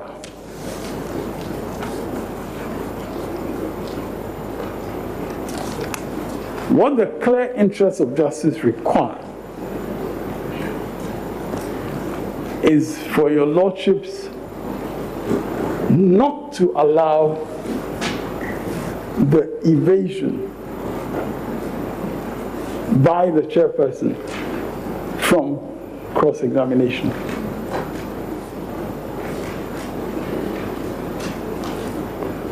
And my lords, this is particularly important because of the nature of the function of this particular witness.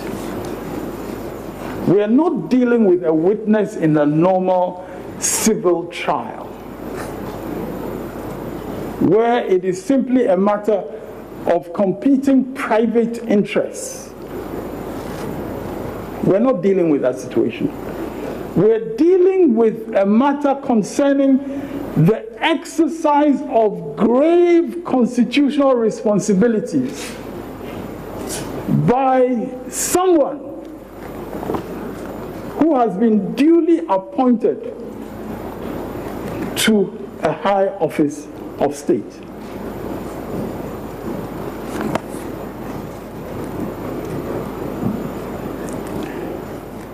And that person, in my respectful submission, has a constitutional duty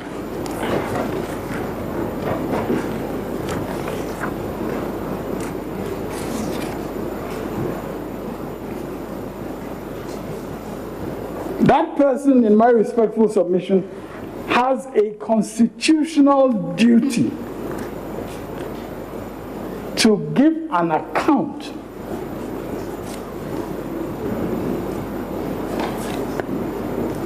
of what she has done in the conduct of her responsibilities. Now, my lords, a particular responsibility that she is carrying out and for which she needs to give an account.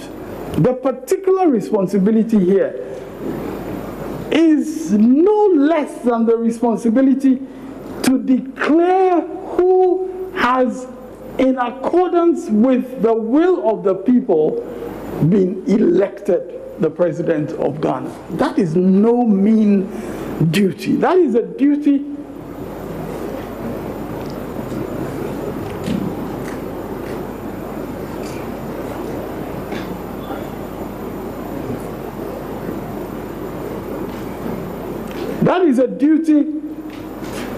in respect of which this petition has been brought.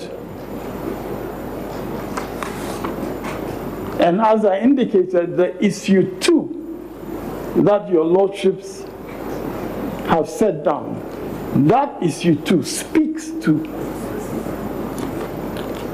the proper conduct of her responsibilities in making a declaration. And this petition is about her own declaration, which we all watched. At least we watched a part of it. And the petition is based on what she said. There has been no other declaration. And your lordships will note that in the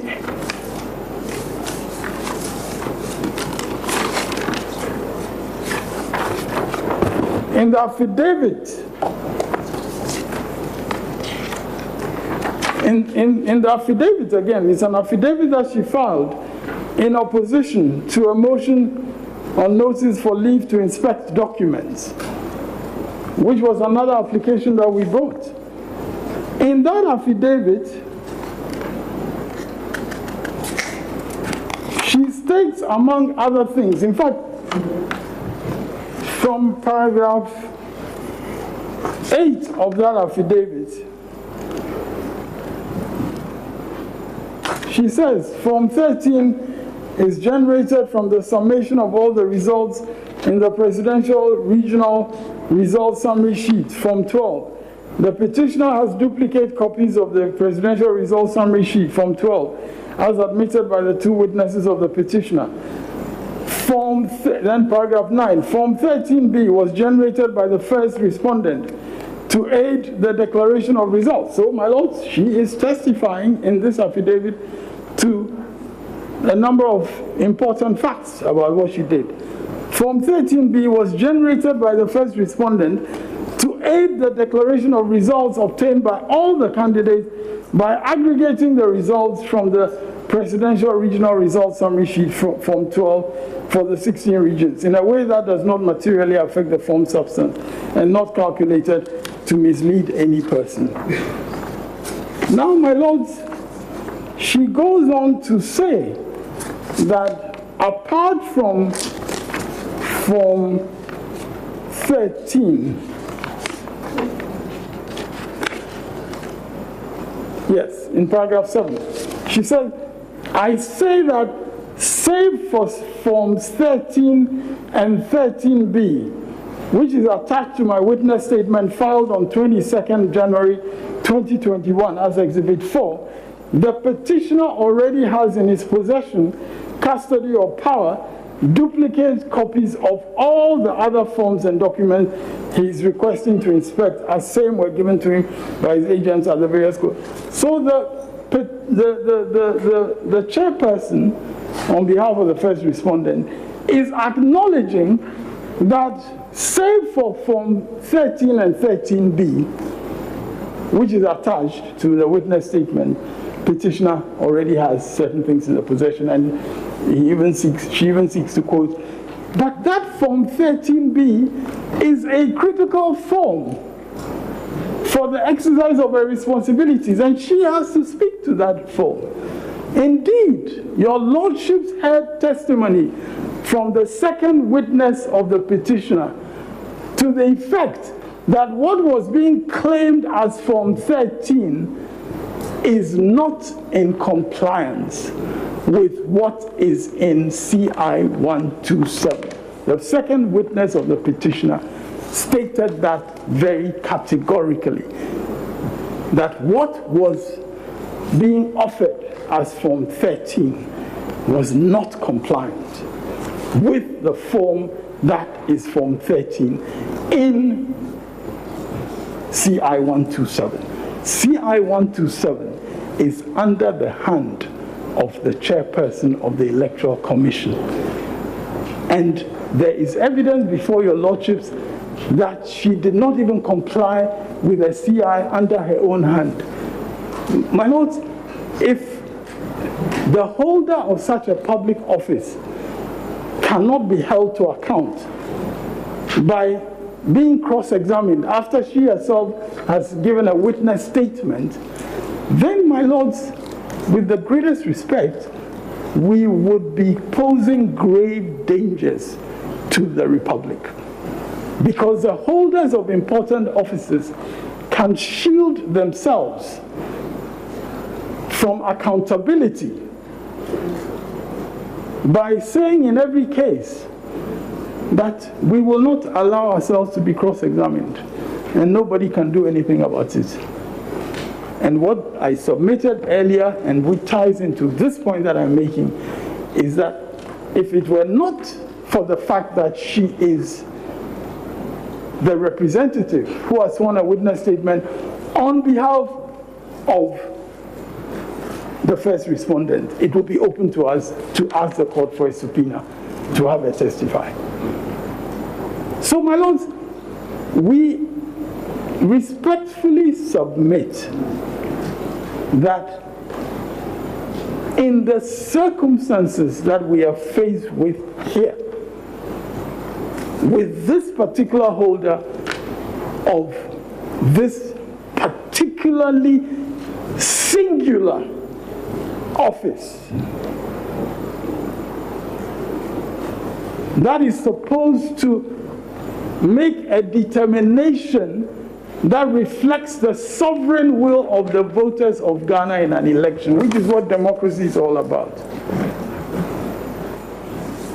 It is our respectful submission that that constitutional obligation cannot be set aside by subsidiary legislation or by reliance on subsidiary legislation. It cannot.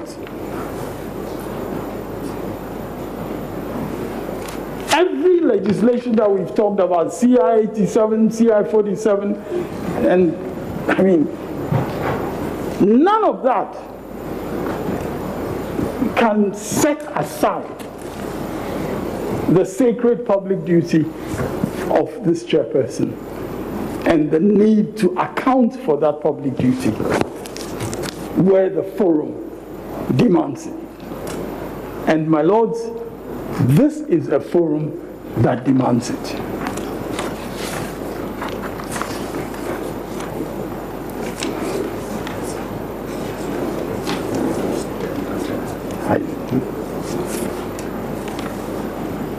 My lords, reference has been made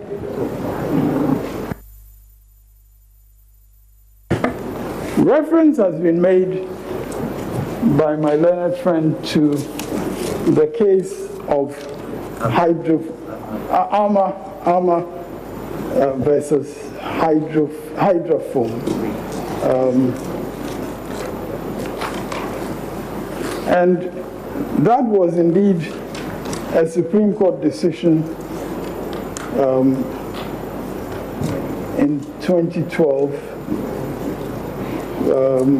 The decision read by Justice Baining and a court that comprised various justices, including your Lordship, the Chief Justice. Now, my Lord, that case has absolutely no application to the circumstances that we are dealing with. Because in that case,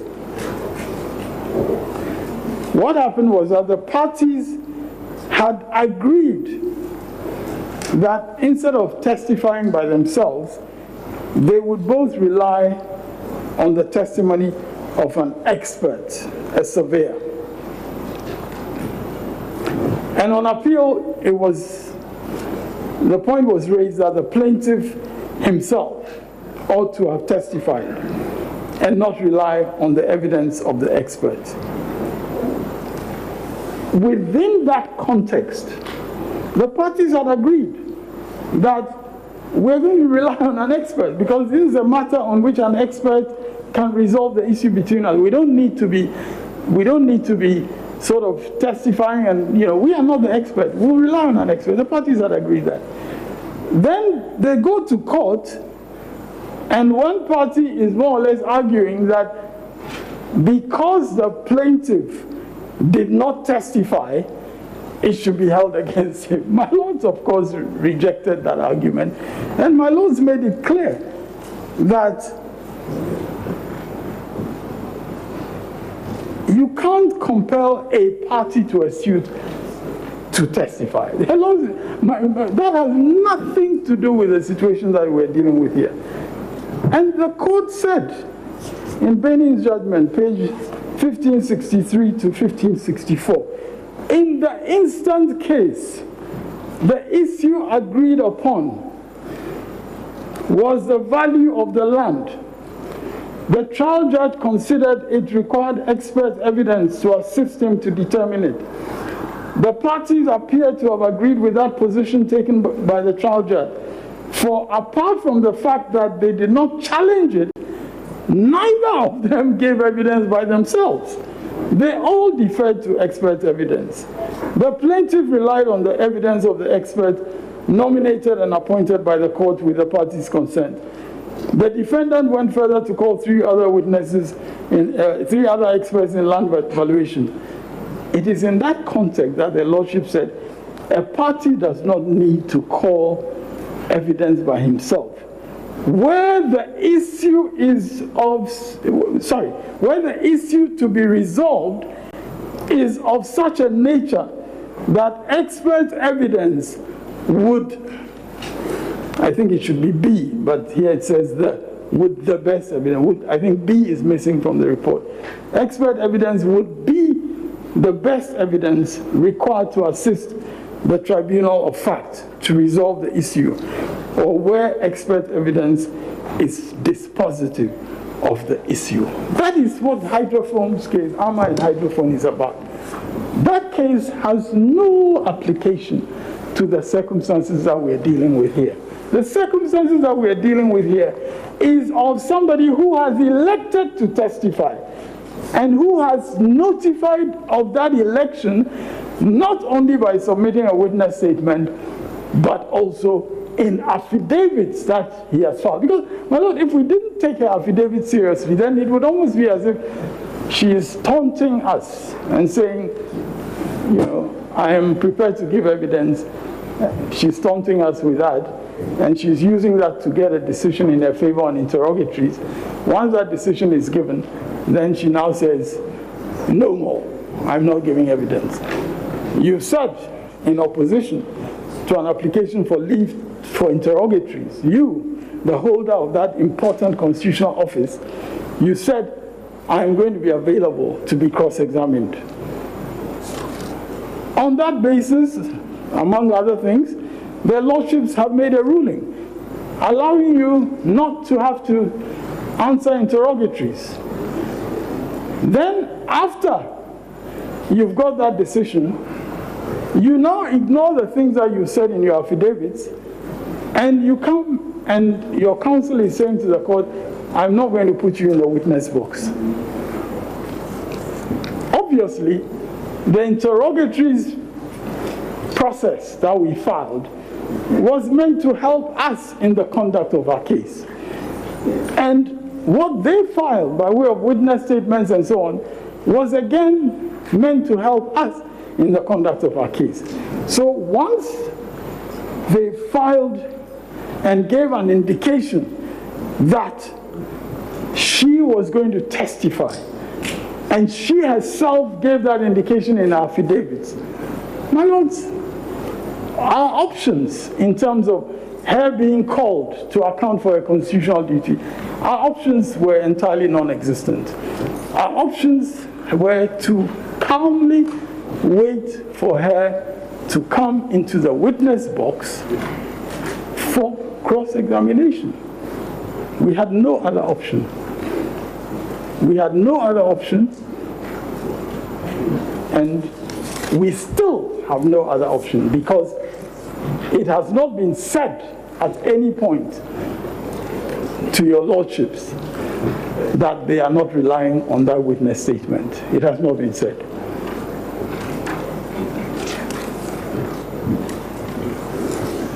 Now, my lords, another decision was cited, I believe. Yes, this is This is the Akunu, Bafo, and Lawrence Boaku case. And my lords, part of the problem that I see in respect of what we are faced with is that on the one hand, they are saying that they are not making a submission of no case. Then on the other hand, they are talking about burden of proof. My lord, the burden of proof can only be relevant if we are talking about a submission of no case. Because otherwise, why are we discussing burden of proof? I mean, burden of proof has no relevance at this point. If all we are talking about is Order 36, Rule 4.3, and so on, burden of proof has absolutely no relevance. In any case, the authority that was cited, this Joseph, Aknu, Bafo, and Lawrence Boaku, significantly, when counsel himself was reading from the passage that he read from, their lordships talked about the shifting of the evidential burden. The shifting of the burden, which depends on the stage that the case is at. And my lords, I'm really reluctant to go into the issue of burden of proof at this point because I think it's irrelevant. But because it has been raised, I'm obliged to point out why it is irrelevant.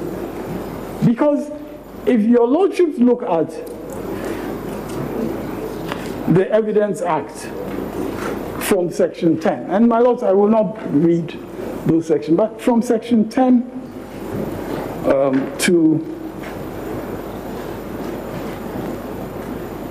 Section 15, your lordships will see the differentiation between the burden of persuasion, the burden of adducing evidence.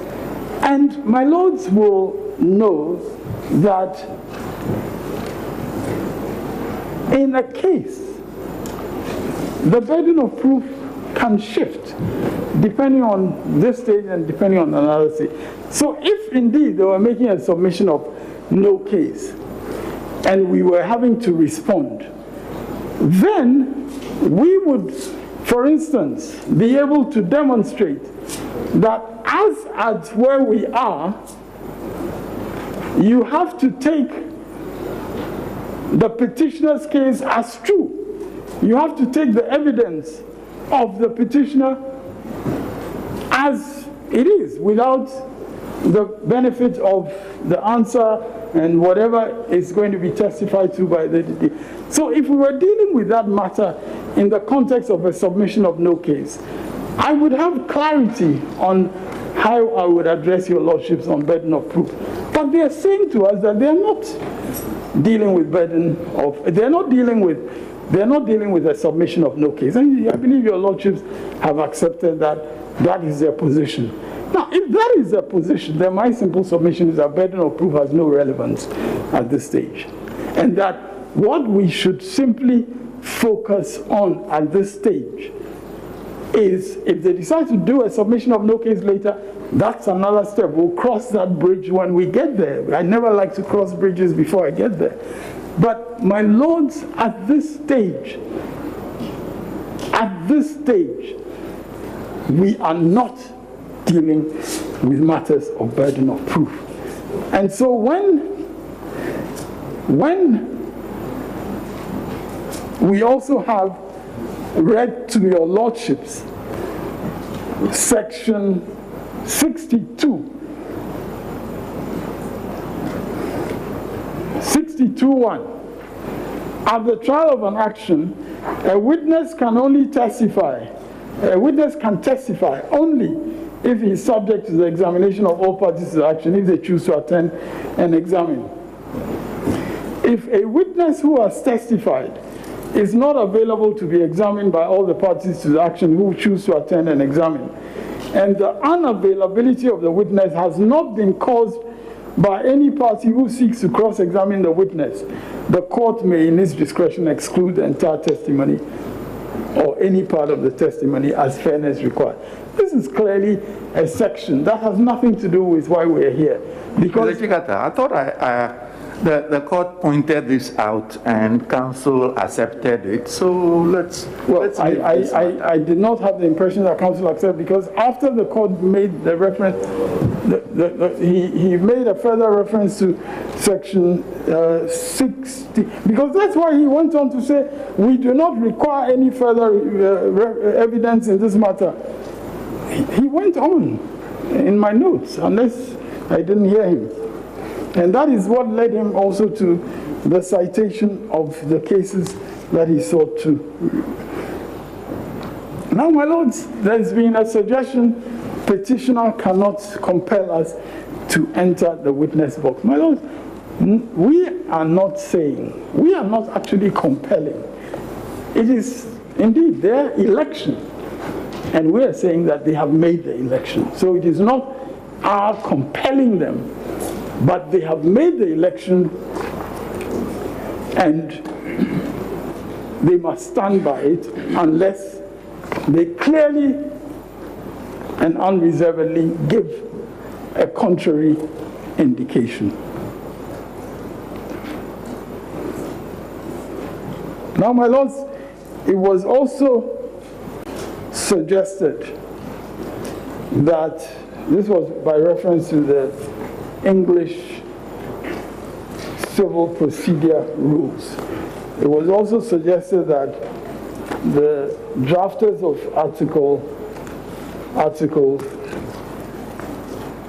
the drafters of CI 41 and CI 87 made some choices differently from the English civil procedure rules. Of course, we are a sovereign country and our statutory regulations are made by our own rules of court committee and so on and so forth. But my lords, we cannot put English civil procedure rules against our rules and say that our rules of court committee drew inspiration from this, and we try to compare the two and say that therefore we should interpret ours differently. My lord, that respectfully is not an appropriate way to interpret our own rules. Our rules, CI 47 and 87, as I have gone through, our rules make provision for what they make provision for. And you cannot come and say that the word timeously does not appear in our rules. It appears in the English rules, and therefore there was a reason why they did not include timeously in our rules. My lords, that with the greatest respect, is not a process that your lordships should use for interpreting our subsidiary legislation. Our subsidiary legislation is in its own terms, and I have read the terms of that subsidiary legislation and the applicability here. So nothing in those English rules, nothing can be relevant. And indeed, it is also my submission, that in fact, as I indicated even yesterday, it's also my submission that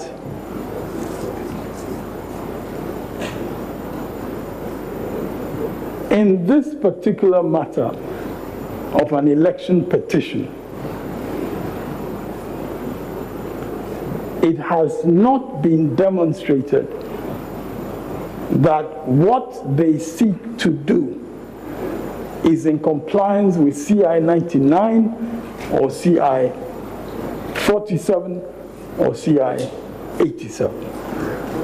It has not been demonstrated that there is compliance with any of those. They have stated clearly that this is not a submission of no case. They have stated that clearly. And they have stated clearly that the only basis for their submissions is Order 36, Rule 4, 3, and CI 87, the rules that we have discussed. If their application does not fall squarely within those rules, my respectful submission is that it ought not to be countenanced. If they want to come back and say that they are not relying on the witness statement of the first respondent, for instance, if they want to come back and state that, that needs to be stated clearly, because then our options will also become clear. That is my submission.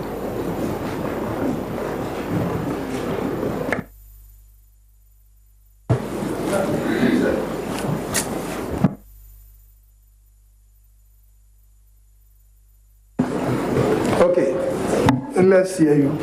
Yes. My lords, on point of law, lords, I wish to, with your kind permission, read the Rule 3C of CI 87. Lords, it says that a witness statement, yes, my lords, a witness statement shall be verified by a statement of truth.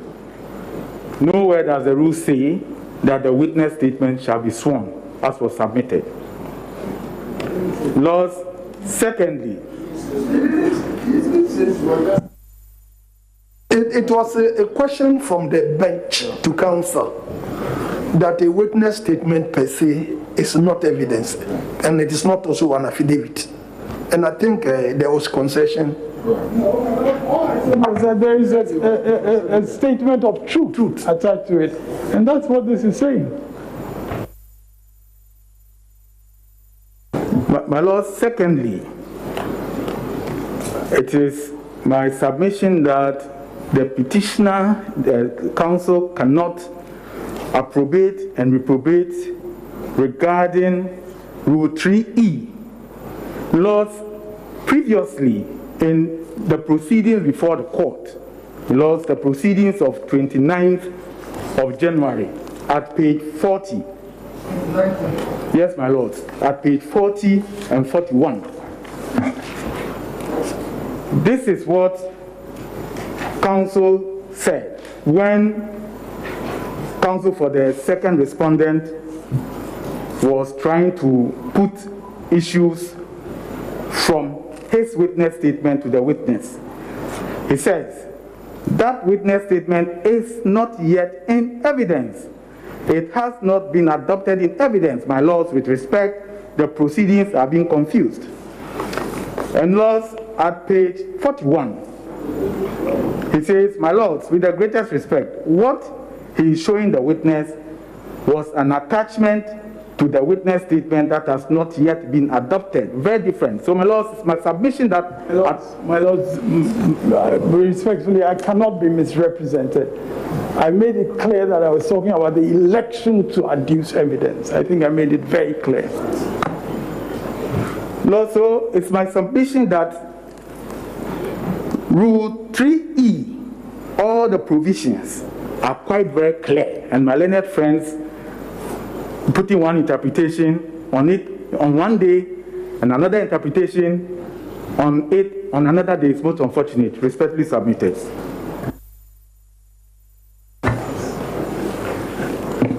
My lords,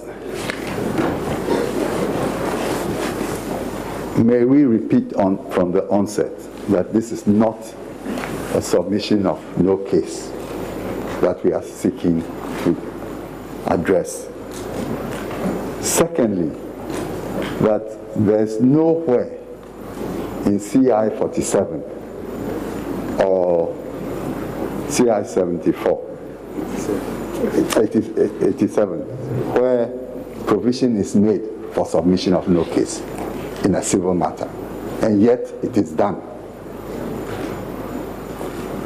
Now, my lords, the fundamental error with counsel's submission, in my view, is that the submission is secular, and I'll proceed.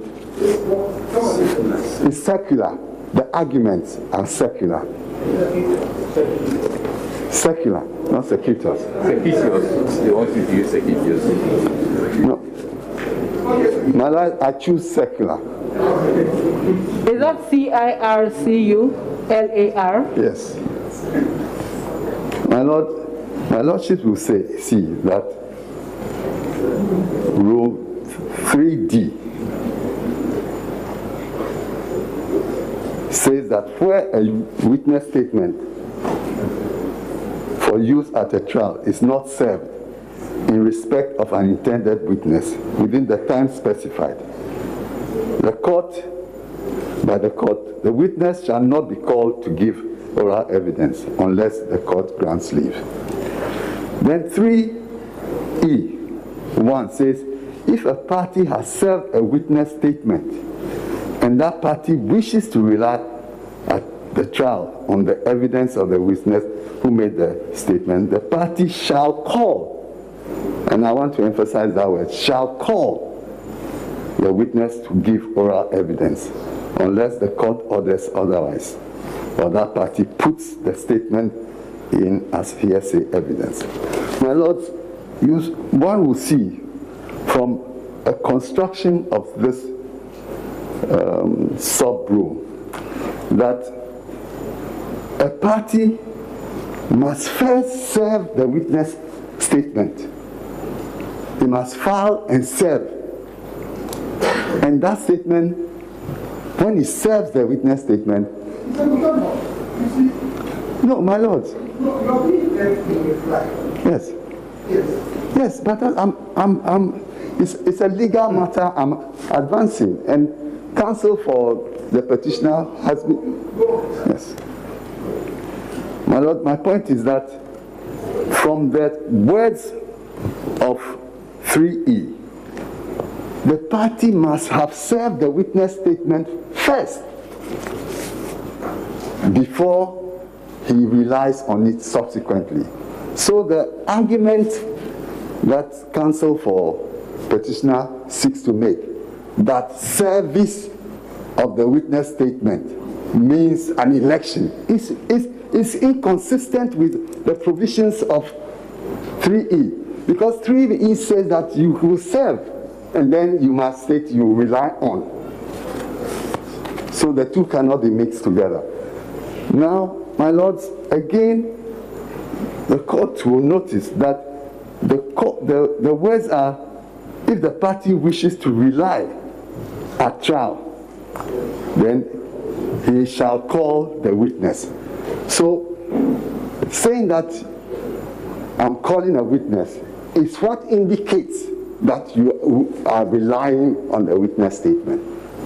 So when we say that we do not intend to adduce evidence, it means we are telling you that we do not intend to call any witness, which means that we do not intend to rely on our witness statement. So my lords, that's the sense in which the argument is secular. He cannot say that the witness statement has been served, and therefore you are elected. It cannot be the case, reading from the text of the law. Then again, my lords, if your lordships are to look at the, then again, yes, it says, where a witness is called to give oral evidence, that is 3E sub 2. Where a witness is called to give oral evidence under sub rule 1, the witness statement of that witness shall, and he was emphasizing on the shall, that it is an obligatory thing. But that will only happen when he is called to give oral evidence. The shall will not apply when the witness is not called to give oral evidence. And then again, sub rule 5 states that if the party who has served a witness statement, again you see the decision between serving a witness statement and electing, does not call the witness, that means that the rules recognize a situation where you serve a witness statement but you elect not to call a witness. Does not call the witness to give evidence at trial or put the witness statement in as hearsay evidence. Any other party may put the witness statement as hearsay evidence. My lords, therefore, we submit that a proper analysis of these provisions makes it very, very clear that the service of a witness statement is not an election to rely on it, no, or to give evidence. My lords, I will now look at the Sumala Belbe case and say that in that case, yes. No, he cited it. Yes, yes, yes. He responded to it, and I'm replying to his response. Legal, it's legal. Yes. My Lord, your Lordship will note that in that case, the Sumala actually filed an affidavit in which he admitted to a fundamental matter in issue, namely that he had a British passport. That was the basis for the court saying that then you bear the burden of adducing evidence to explain how, if you had a British passport, you are still saying that you are entitled to be elected as a member of parliament. So it is a completely different situation from an affidavit which is saying that we do not agree with the interrogatories because in any event, when or if the occasion for cross-examination arises, you have the opportunity of cross-examining the witness. Yes, so my lords, that does not mean that the petitioner is committing herself to the first respondent is committing itself at all costs to lead evidence, such that he may have to come now to the court to seek leave, not to give evidence. My lords,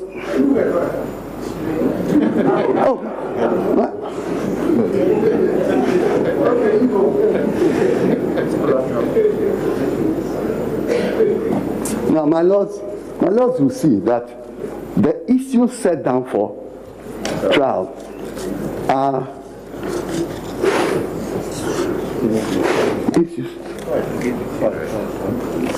five. And my lords, all of them deal with whether or not the second respondent crossed the 50 plus threshold. That's all the issues.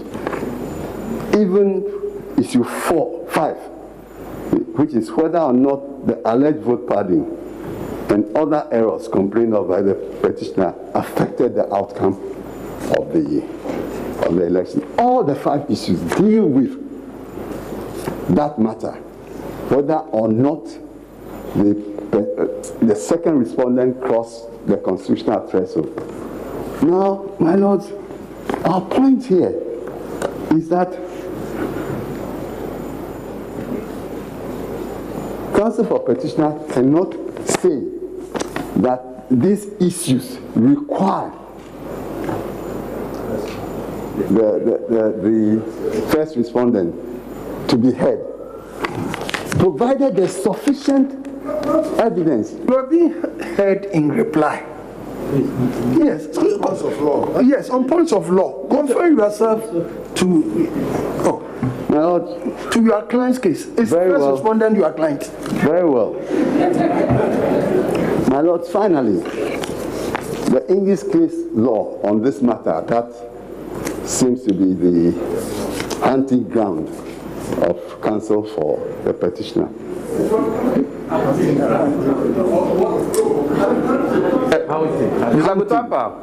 What is he hunting for? He's hunting to shoot down the application or the position. My lords, I wish to refer your lordships to the English case of Society of Lloyds versus Sir William Otho spelled O-T-H-O, Jeffrey, J-A-F-F-R-A-Y, B-T, 2000, and EWHC Commercial 51. So let me go over it again. Society of Lloyds versus Sir William Otho Jeffrey, B.T. 2000, EWHC Commercial 51, where the issue of a party failing or refusing to give evidence after a witness statement had been served on other parties in the suit arose, and a prayer was made for the witness to be compelled to enter the box. The court held as follows: where a party, after serving a statement of his witness on the opposing party in accordance with pretrial directions, decided not to call that witness to give evidence, the court had no power to order that party to call his witness to give evidence in court. Unquote. I will do so, my lord. My lord, we therefore submit that counsel for petitioners' submissions in response are misconceived and do not address the thrust of our position. We pray accordingly. My lords, an authority has just been cited, and I respectfully wish to be heard on that authority. The one that has just been cited.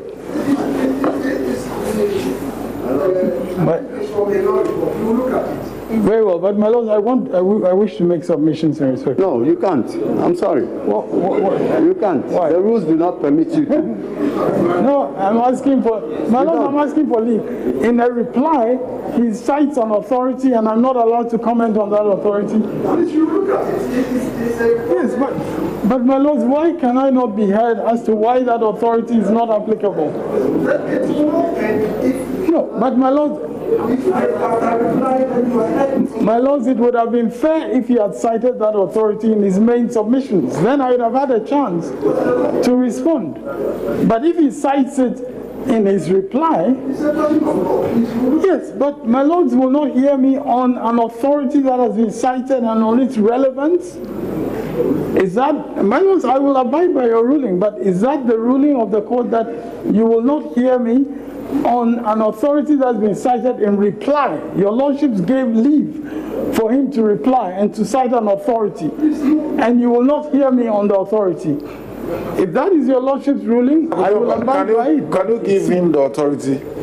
Can you give him the case? My lord, I had no hesitation in letting them out. Yes, you saw it. You passed the report. Because that is the professional etiquette that we... I know. That is why, Bishop, you do have it. He has cited... I even asked that if it is possible for him to make... My lord, I'm not even seeking to have what they have read. Yes. I'm seeking to be heard in response to what they have heard. And without hearing me...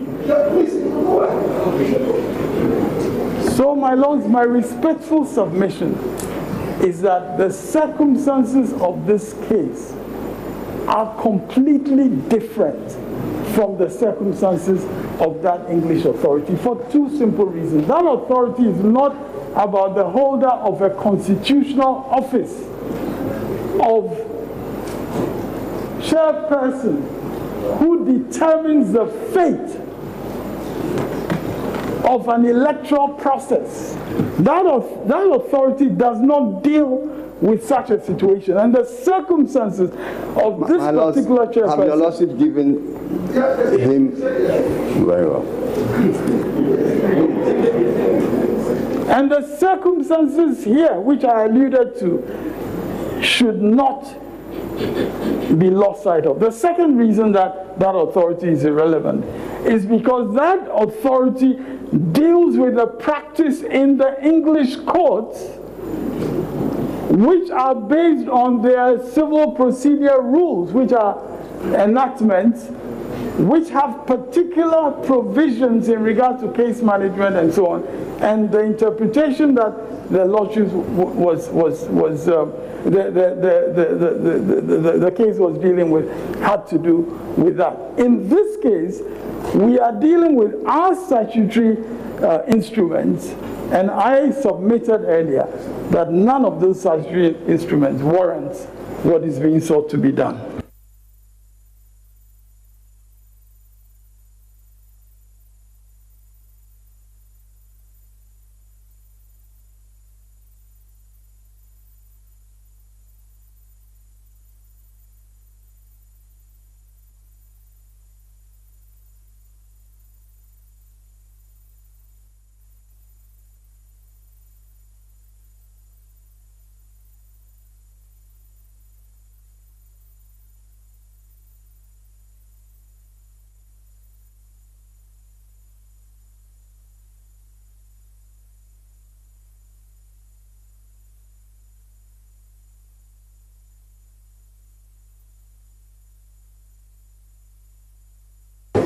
Order in court, please.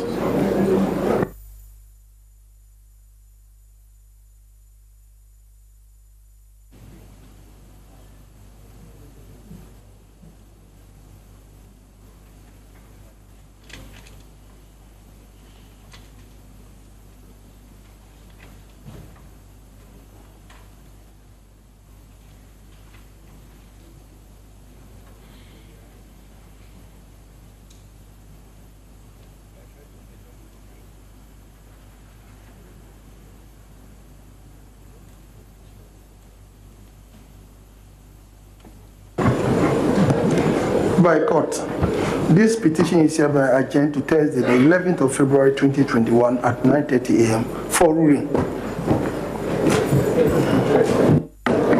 Please, be seated, please. With respect, be seated.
Rise.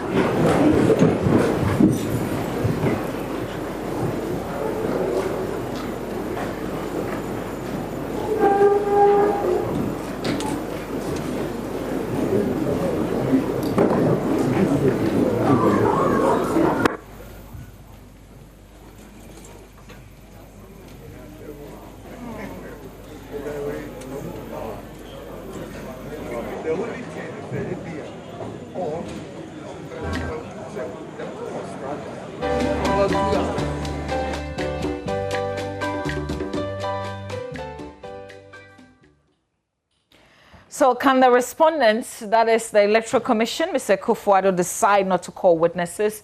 That's the question for the 7-member justices of the Supreme Court, chaired by Chief Justice Eneni Yeboah. We've heard arguments by the Electoral Commission, which essentially is that they don't have anything more to say, that if the petitioner thinks he has a good case, then he should be dancing at the fact that Jane Mensah would not be in the witness box. insisting that the burden of proof lies on the petitioner, Mr. Mahama. Here's what Akoto Ampao, lawyer for the second respondent, has been saying, essentially associating himself with Mr. Amenuvo's submissions. They also want the court to evaluate the entire case based on Mr. Mahama's evidence. He says they do so at their own risk. The petitioner cannot therefore compel them by law to enter the witness box and adduce evidence. Long arguments made by Mr. Chachuchikata. Again, we've seen today, he basically says that the constitutionality of Jean Mensah's declaration is at the heart of this case, that her election not to give testimony is an affront to justice and must not be countenanced, that she has made representations that suggest that she intends to be cross-examined, therefore she ought to be stopped from electing not to give witness, that the court may have power to disallow the change. If she changes her mind, Chachuchikata says there ought to be good reason. Besides, there are proper ways of doing it. So that's where we are. Remember that the 12 questions that the petitioner wanted to put to the Electoral Commission chair, that was also dismissed. And now the crucial issue of cross-examination this witness is what's on the table for the justices to decide. As you may have heard, they've adjourned the case to Thursday. They will make a ruling on this. How would this one go? It's a critical point that we've got into, Kojo Yangsing. It's very nice to see you, by the way. Oh, yeah. And those were fascinating to follow, the arguments of Chachuchikata following, of course, Akoto Ampao's submission. I found something instructive. So what Chachuchikata sought to do was to position this whole thing as a duty of the court to decide whether or not the witness can, change her mind or decide not to testify. And then he proceeded to make his argument in a bid to convince the court to exercise that discretion in his favor. The court, the Supreme Court, also had questions of their own. Mm-hmm. They wanted to, if you like, stress test Mr. Chikata's argument. And you could see them do that on many occasions, asking some questions about the issue of, free will and whether or not a witness cannot change their own mind. Chachuchikata was quoting, seeking to present precedents, to convince the court. And I think we heard in an unguarded moment, one of the judges actually stating that the precedent he was referring to was one that she had been looking at earlier. I found that interesting. I found that very interesting. But of course, why should that surprise us? They certainly are a prepared group of people. So it shouldn't shock us that they have been looking at precedents that would coincide, right? Absolutely. But Mr. Chikata, once again, a thorough lawyer. And you can tell from the amount of time and effort he put into making his argument. And the amount of in-depth knowledge he had of the court's own regulations, some of which he submitted that the court had been misreading and misapplying, and made some convincing, by any standard, arguments to support his point. But of course, in the end, if his belief is that the court has a discretion to apply, and the court would simply have to determine whether or not his arguments have risen to the point of, among other things, necessity, for which reason they would have to apply that discretion. So it's going to be fascinating to see how they come back out of that room and what they come back with. Absolutely. You see the bench coming back to the basic question of, can you force a witness to give testimony? Can you force a witness to get into the witness box? I'm not a lawyer, but isn't that called subpoena? Isn't that what happens when you subpoena someone? Are you not forcing them to testify? I'm not a lawyer. Yeah. So sure. I'm happy to be educated on that. But I've always thought that a court, yes, can and has. Okay, so I guess the question is, have we gotten to that crossroad? And we've heard Mr. Chikata say, depending on the decision that the court will arrive at. I guess that would give them, you know, a way forward in terms of what they have to do. But clearly, he stated that that's also an option, isn't it? I mean, there are several things that we would love to, you know, hear the Supreme Court's thinking on. You know, once these decisions come out, if they come with explanations, there will be great education for all of us. Because, I mean, you heard the judge asking a very important question, that can anybody compel one side of this argument or the other to call all the witnesses they said they would call? I mean, can the court do that? Should the court do that?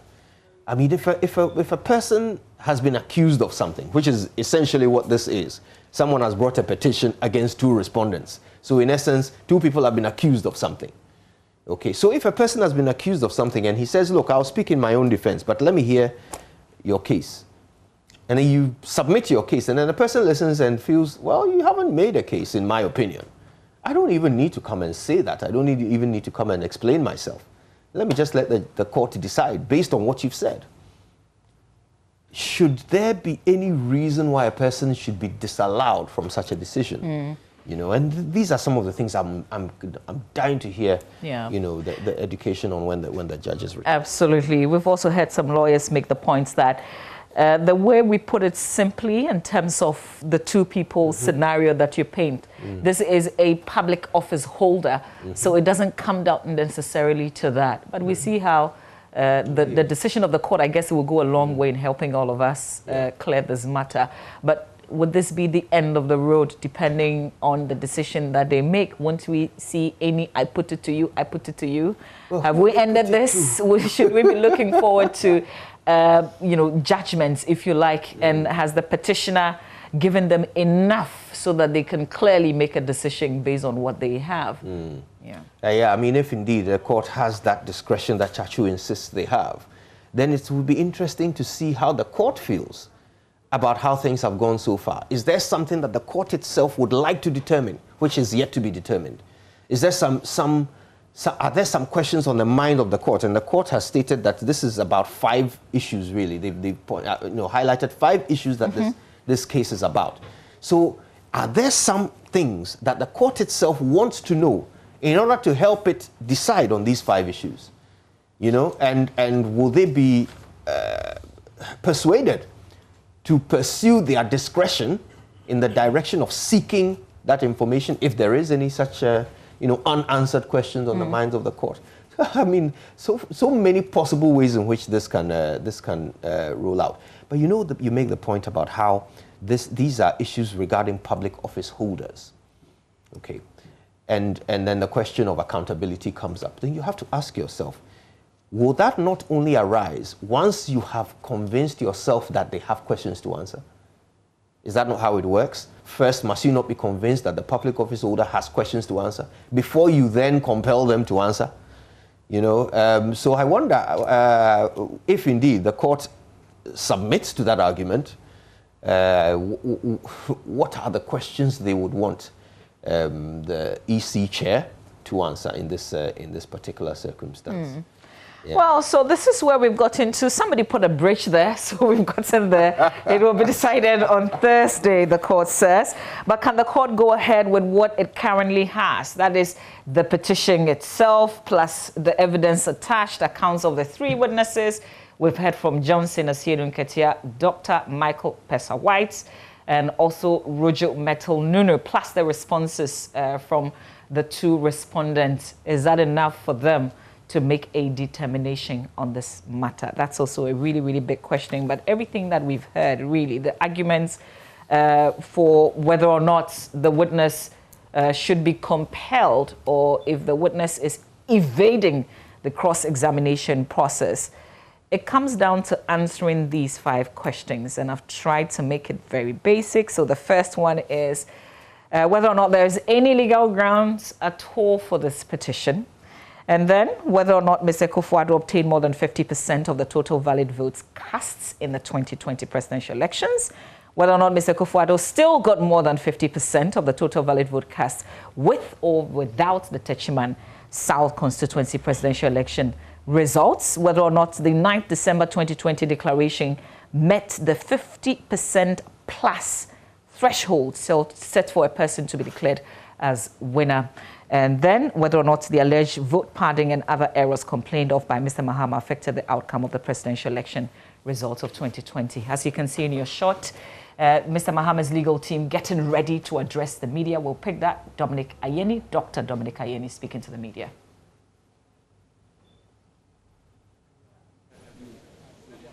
Okay, all right. Good afternoon, ladies and gentlemen of the press.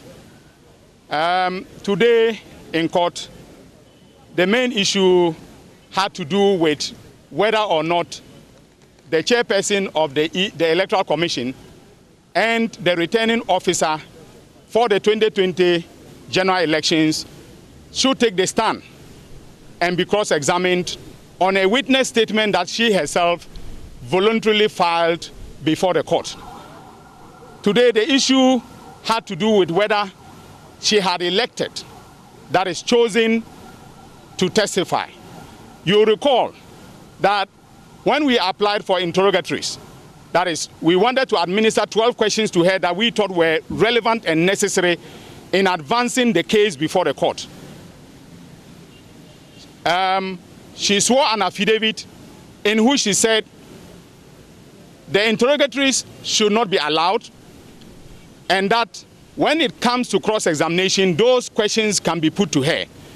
In other words, she, at that point in time, evinced an intention to be cross-examined on whatever evidence she was going to give before the court.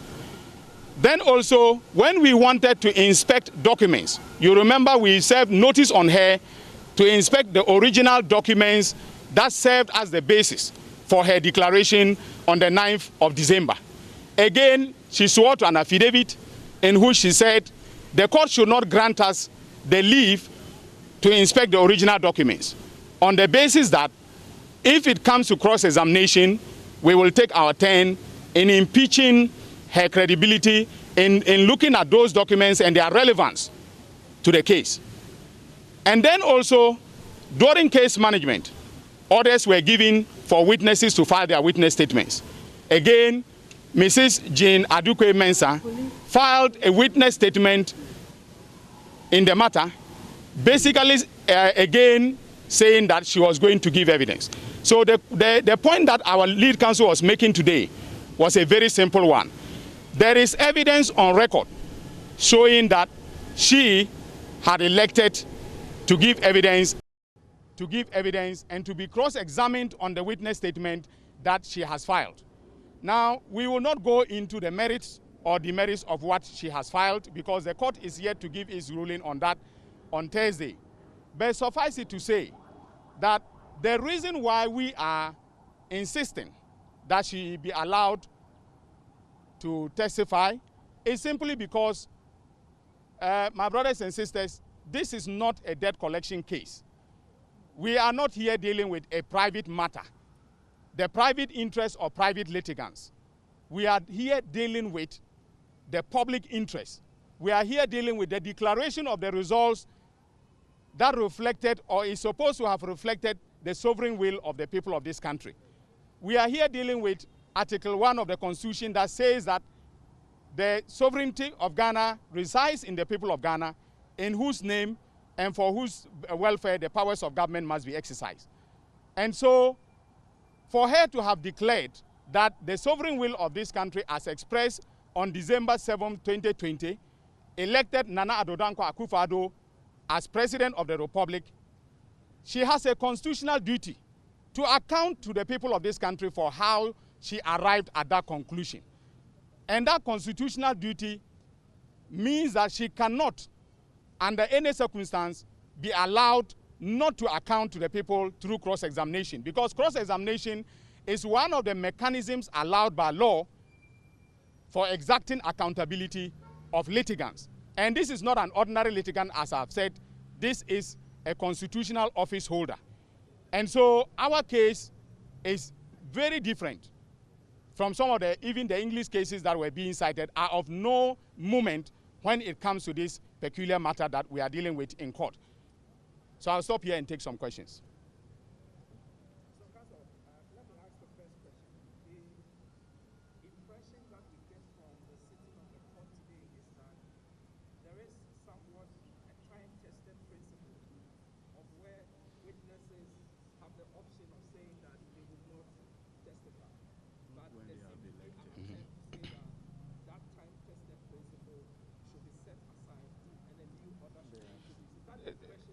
that is far from being the case of the petitioner.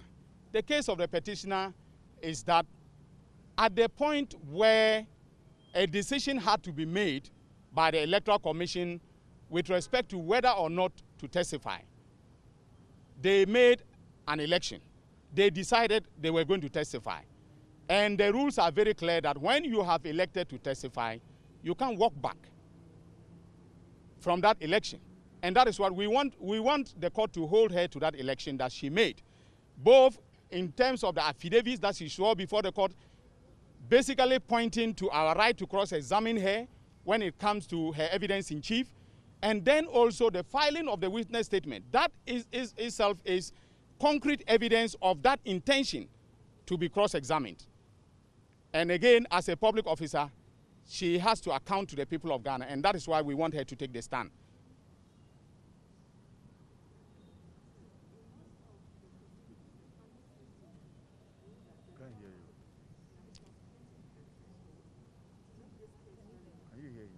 No, I can barely hear what you are saying. Can you ask your question without the phone, or is somebody's question you ask?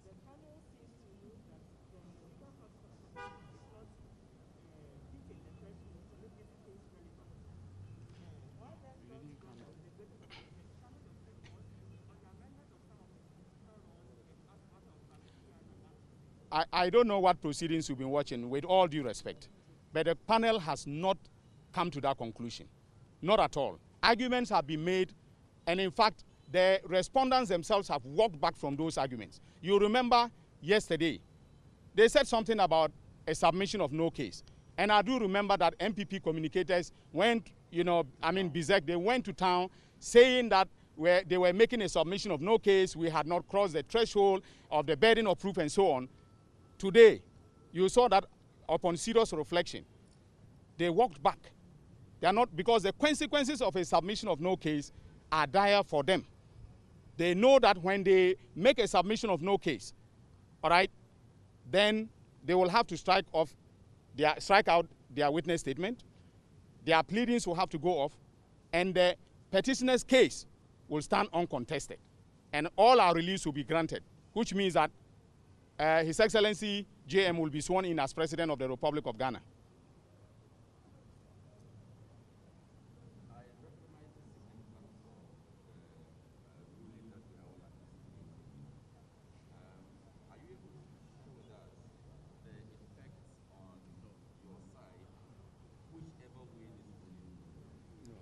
No, we will not engage in hypotheticals as far as the ruling is concerned. And again, we don't want a situation where we are commenting on, the outcome even before it has come. All right. The famous quotation from the court now is, when we get to that bridge, we'll cross it. We hope that the bridge will be there when we are getting to it. All right, thank you very much. See, okay.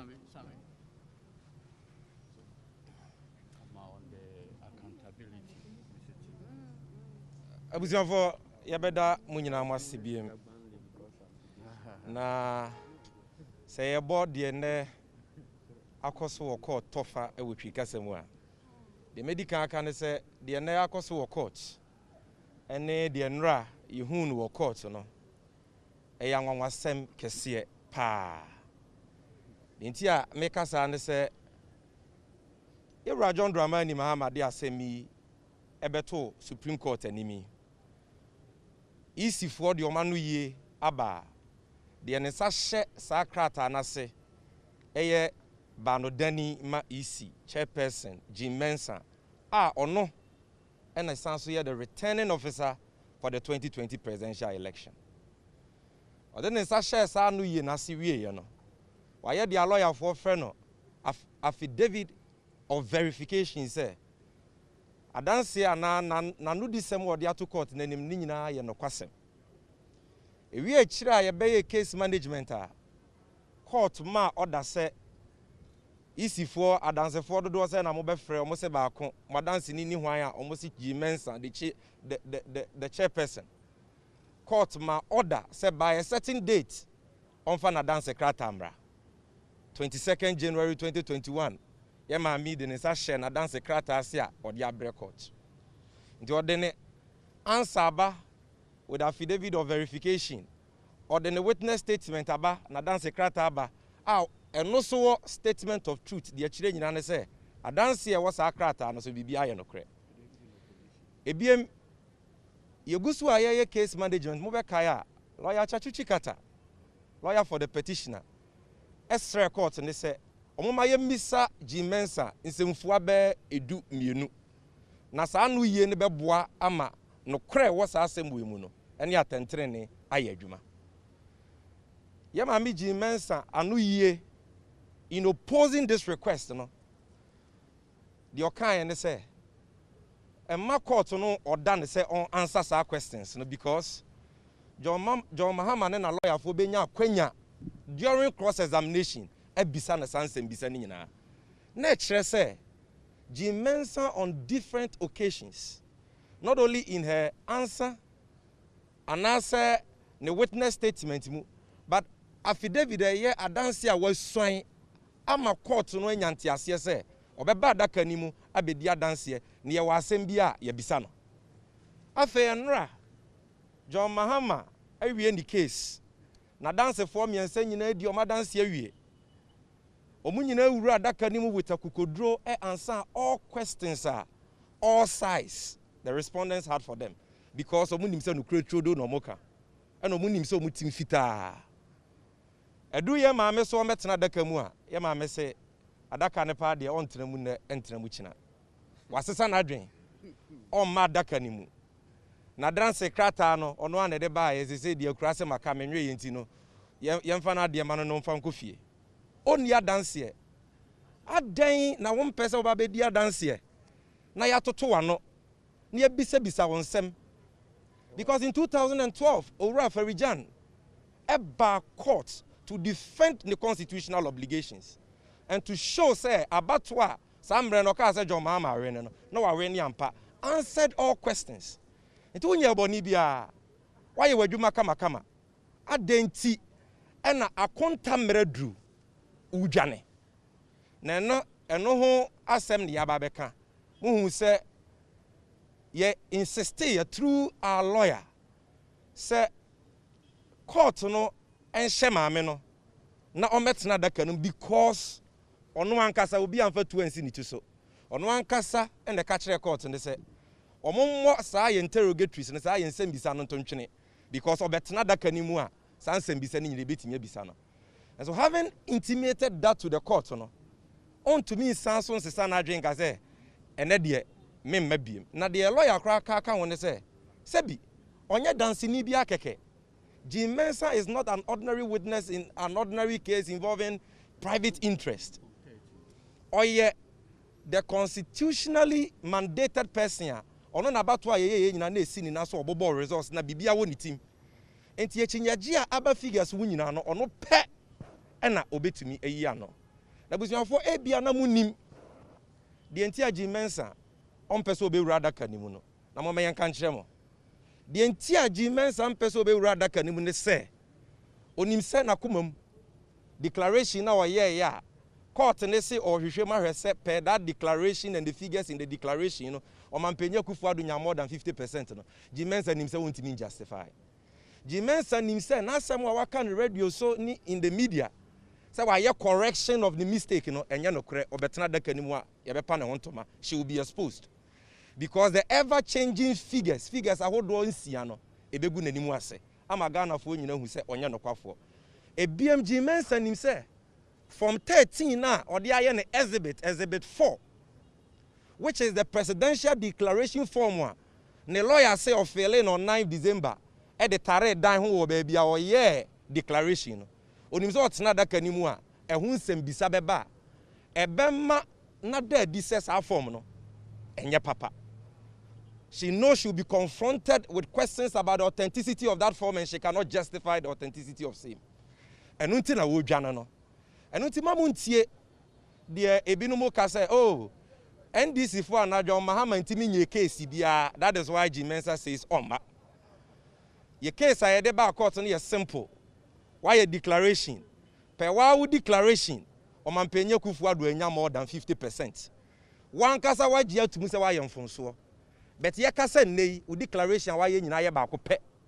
En sachraya wa ye no mu bia ni wa. Odo won sa sha ase ama na be ye mra na wa gazette. There is only one declaration. And it is that 40 declaration that has been enacted into CI 135 and has been gazetted. And some Fonso ni nyina no Jimensa nankasa agi atum. Omo corrections almost your my ni nyina no e anadwo man asem because figures ni insisi so.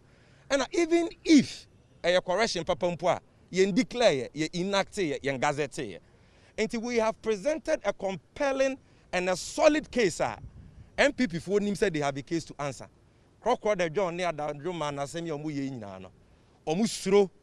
And you saw say the president of the bench at some point beside lawyer Kotampa say now kra when ya bra what asem we won fifiri. O ye Jimensa na easy for lawyer na. So it should let you know that because they were the beneficiaries of the unconstitutional conduct of Jimensa, any the easy for aye nintino. Omusuro se maame no ebeba adaka nim. E asem se ba ye Jayama court na court de atemu no aba. Aye. Na yede no yenya decision on ya woda na the general secretary ka ene say una o say NDC for ye ni asem bia. We don't have any issue. Yentimi kura misa wasem papa bia because the case ni bogus. Ave adana usro. That's not that kanimu. Na be expose how hollow our cases. This is not the time for her to run. She must account for her constitutional duties.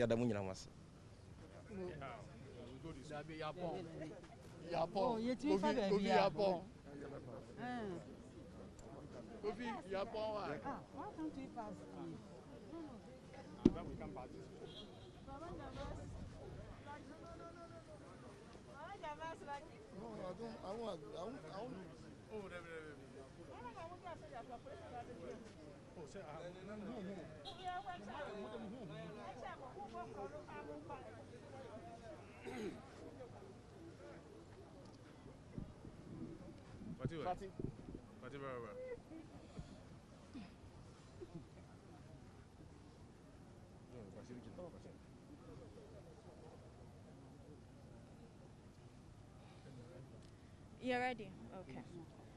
Good afternoon, friends of the media, and indeed the entire citizenry of Ghana who have taken time off their busy schedules to follow the proceedings of the Supreme Court. Indeed, the trajectory of this case lends credence to our position that this petition, as it stands now, does not meet the threshold of Article 64. Indeed, our position today has affirmed this assertion. It is a tried principle of law that there is the right to be heard, but inherent in this right is the right not to speak. The petitioner exercised their right to be heard, and they spoke. We have decided, as the second respondent, not to exercise this right. And in actual fact, a petitioner who has confidence, full confidence in his case, should be happy, probably popping some champagne or drinking some tea, because we have decided not to adduce any evidence. However, it is curious that the petitioner, on whom the burden of proof lies, wants the Electoral Commissioner to mount the witness box in order for him to use the Electoral Commissioner to prove its case. This is not heard of, and our application today was grounded, firmly grounded in law. Lawyers, when we go to court, decide the strategy we want to take. We, as counsel for the second respondent, decided to take this course of action. And we indeed feel that this is the master stroke and has, should I say, has disturbed the camp of the petitioner. And that is why they have made lengthy submissions as to why this should not hold. The court, we are in the bosom of the court, and we know that tomorrow the court will adjudge in our favor. We are hopeful that the court will rule in our favor. Let me land with a quote from Shakespeare in my favorite book, Hamlet, which says, "To thine own self be true, and it must follow as the night and the day. Thou canst not then be false to man. The truth is only one, and the truth is that His Excellency Nana Addo Dankwa Akufo-Addo was validly elected the President of the Republic of Ghana in the 2020 election. Thank you. We'll now take some questions. On different number of occasions, you have indicated to us that Chairman McMahon was always available with his speech. Outside the law, I just want to find out, are you not worried about the optics in the sense that you have insisted that your candidate won the election? The custodian of the documents, the court says, should not let the petitioner see the documents. They now say they want you to go into the box, and effectively your counsel agreed that she should not go into the box. The question is, if you believe your candidate won the election validly, what would be the damage of the EC chairperson confirming the obvious which you insist you have the records to show? As I have already said, as a lawyer, you have your strategy, and you decide which strategy to take at every point in time. We have always said that we are poised and we are at the mercy of the court. If the court decides that we should give evidence, our star witness is more than ready. But it is curious to note that the petitioner has all the documents that he is requesting for. The petitioner has not met the threshold that has brought us to court. Yes, there is a court of public opinion, but this is a court of law. And the reason why we are here is to challenge the validity of the election. It is to determine the 5 issues that have been set down for trial. And as long as these 5 issues have not been duly satisfied, we believe that the evidence that has been adduced does not in any way prejudice our case. So we have decided that as part of our strategy, and we bear the risk, we are ready not to call evidence. And I think that should be something that we should be allowed to do. In the court of public opinion, what it is that the petitioner himself did not testify. That is something we should all ask. Why is it that John Dramani Mahama did not testify in the matter? He is the one who has brought the matter to court. He is the one who, above all and beyond, is personally affected by the matter. So he should have brought the matter to court. When we speak about this court of public opinion, there are other avenues for redress. The Right to Information Act has been duly passed, and it was passed under the watch of His Excellency Nana Addo Dankwa Akufo-Addo. The rights under this act can be invoked. Parliament, the petitioner or any upstanding citizen who wants to ensure that the EC is held accountable, as has been bandied around in court when we are not here to challenge the validity of the election, can make formal applications in that regard. So we need to focus on the issues, the 5 issues that have been set down for trial by the court, and know that we are here because there has been a challenge to the validity of the election, and that is what is important. Per Article 63.3, the person who is elected as president, has to cross a 50%, more than 50% threshold. And that is why we are in court. It is not about laying to rest certain allegations that are unfounded. That is not why we are in court. Just a minor follow-up. Will it hurt your case in any way should the EC chairperson come and speak and confirm what you believe is what actually happened? Knowing very well that the people of Ghana have not heard from her, particularly related to how those mistakes which she has admitted were occasioned. As I've said already, it is not about whether it will hurt our case or not. We are poised. In any way, if the court decides that we should give evidence, we will give evidence. But as I said, 1, each lawyer has their strategy for their case. 2, and more importantly, we are here to challenge the validity of an election. You, the petitioner, cannot use the evidence of the Electoral Commission to prove your case. No, that is not how it works. I admit that indeed the proof is on the petitioner in the ongoing matter. But watching from what happened in court today, that your side also opposed that the Electoral Commission, chairperson of the Electoral Commission, who was returning officer for the vote,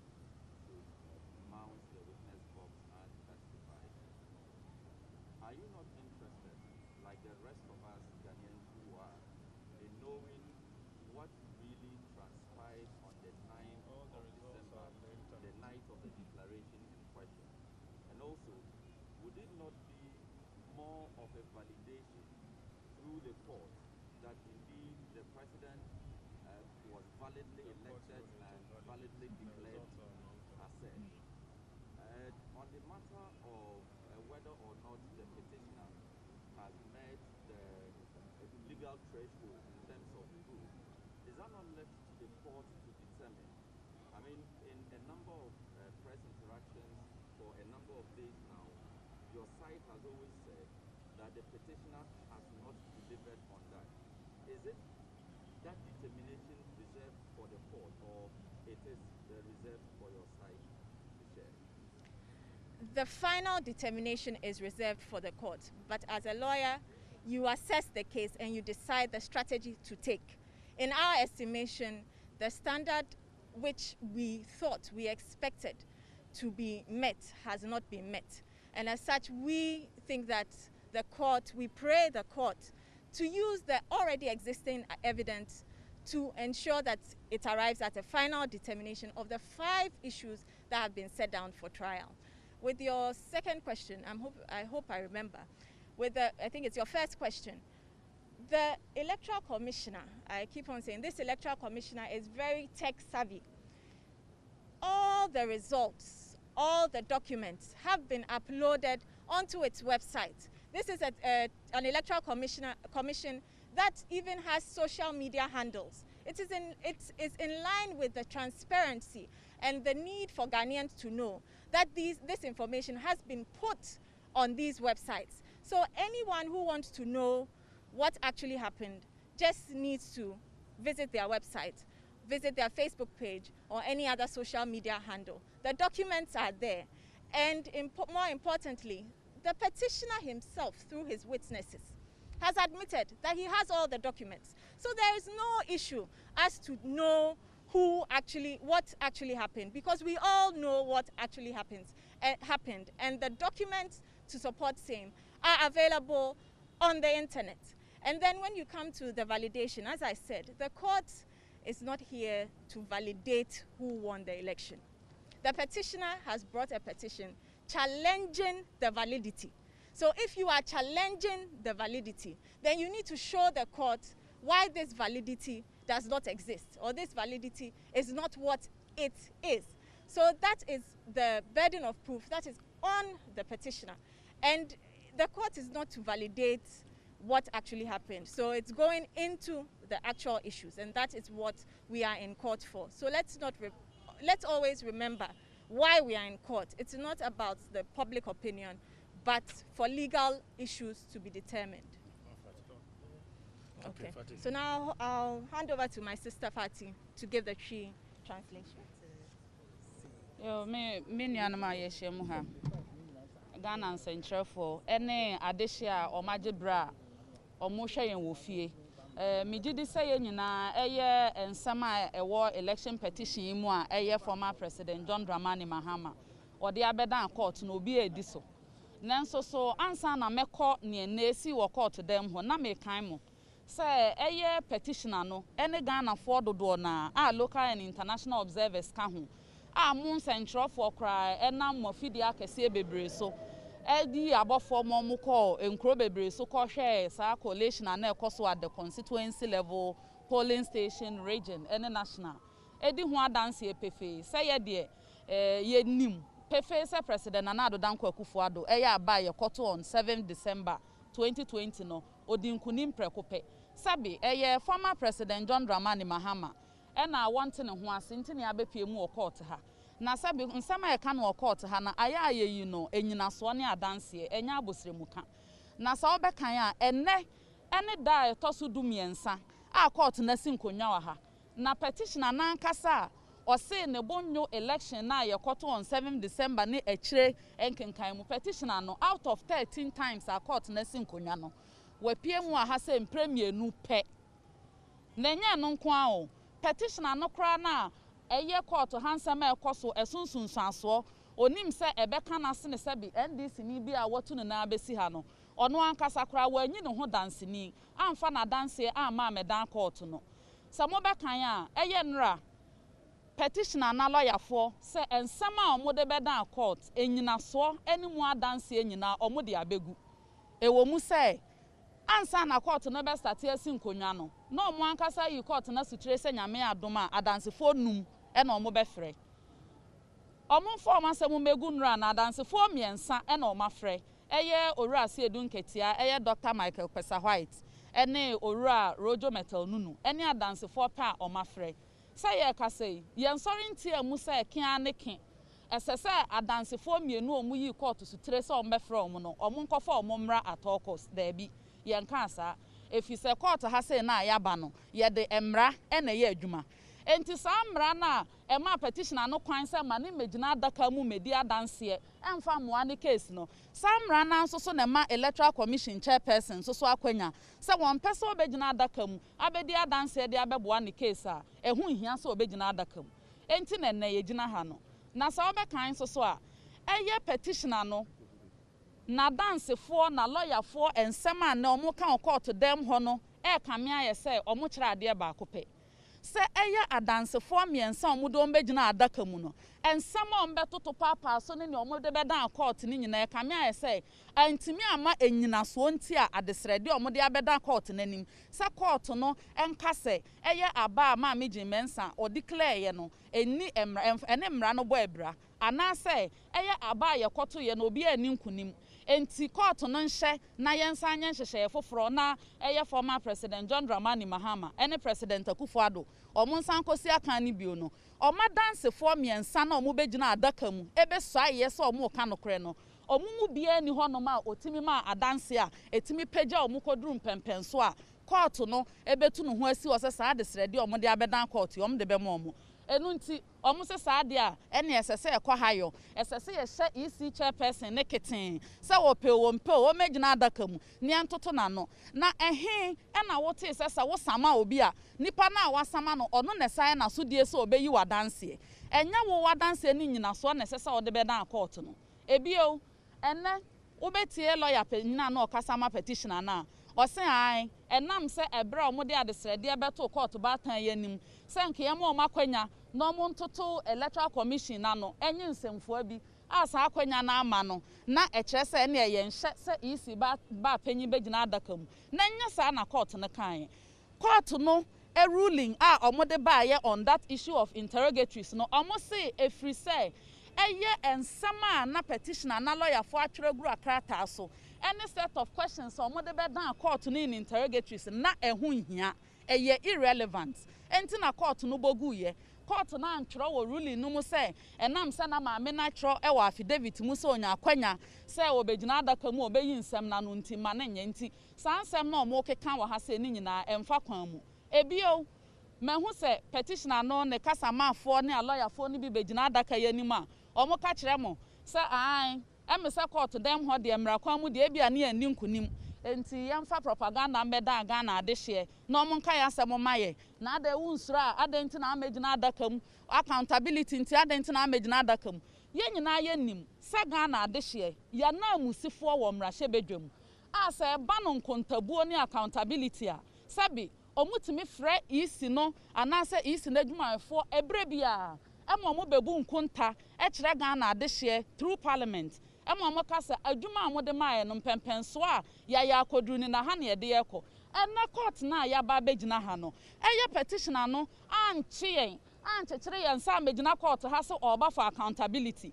also oba se declaration na EC ba panyi eye no ebu eye ga na mrapon no article 63 clause 3 eno nti na egina ha osi declaration na ma me ne na ebu mra because obia enya 50% plus osi ebu mra because onu no ahumma bi a eye nkontabuo num na ankoso ye ogidi se ebetima ye nsakiraye e wo results num enu nti na egina ha enti se ne nipa ne begina ha na nsemfua na onu no de beda aga na adehye ema enu nyina so nti omutu emabunugu monten so ema ebihwere omunkwa ebinya ankwanhia ebinya abayamane na osa begina court wan fa sansemfua no mu bia medan court na ebe wiase no ose ye megina for accountability nti amesremo omo ba omo kan omo se enya enu nti na omo de ebegina court ha sei ebio se petitioner no accountability de so omo pa enya oba akofo ho ene age accountability yenye bin free petitioner no ho sa ono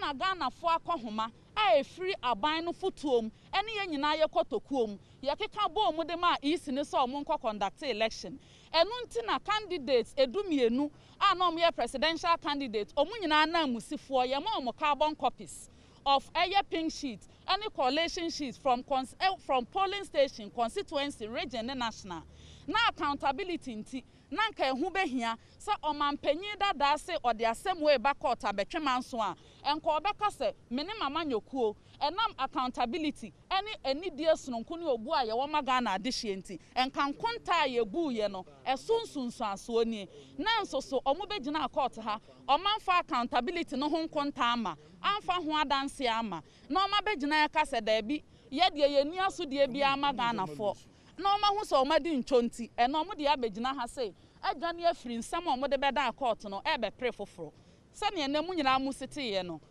ya judge eye ajudge for omo tena adwam omo ti obi anu asem eye second respondent a lawyer for me papa odi anim eye oru akoto ampaw ogina amra so isi lawyer penyin so eja se na manuvo no so gina amra so ese sa wo hwe eye high court civil procedure rules eye CI 47 no ma sa wo hwe order 36 rule 4 sub rule 3 any order 38 3e 1 any 5 as amended by CI 87 na yenhye obi se o megina adaka mu media danse emra no enye sa na mra ne kire enti sa wo beda court a oba fi se unim se wasem a wo de ba no emu odu enya tentenhuo enya sawa unim asem a wo de beda court enti na abaaye ye medru court ha nwie emeka se madanse enu mu oha enti me baba beji adanse afri nipa amene no pre wo court ha no ho enti mesre mo se nsem na ya no mama na kofom na Ghana fonzo so ate ase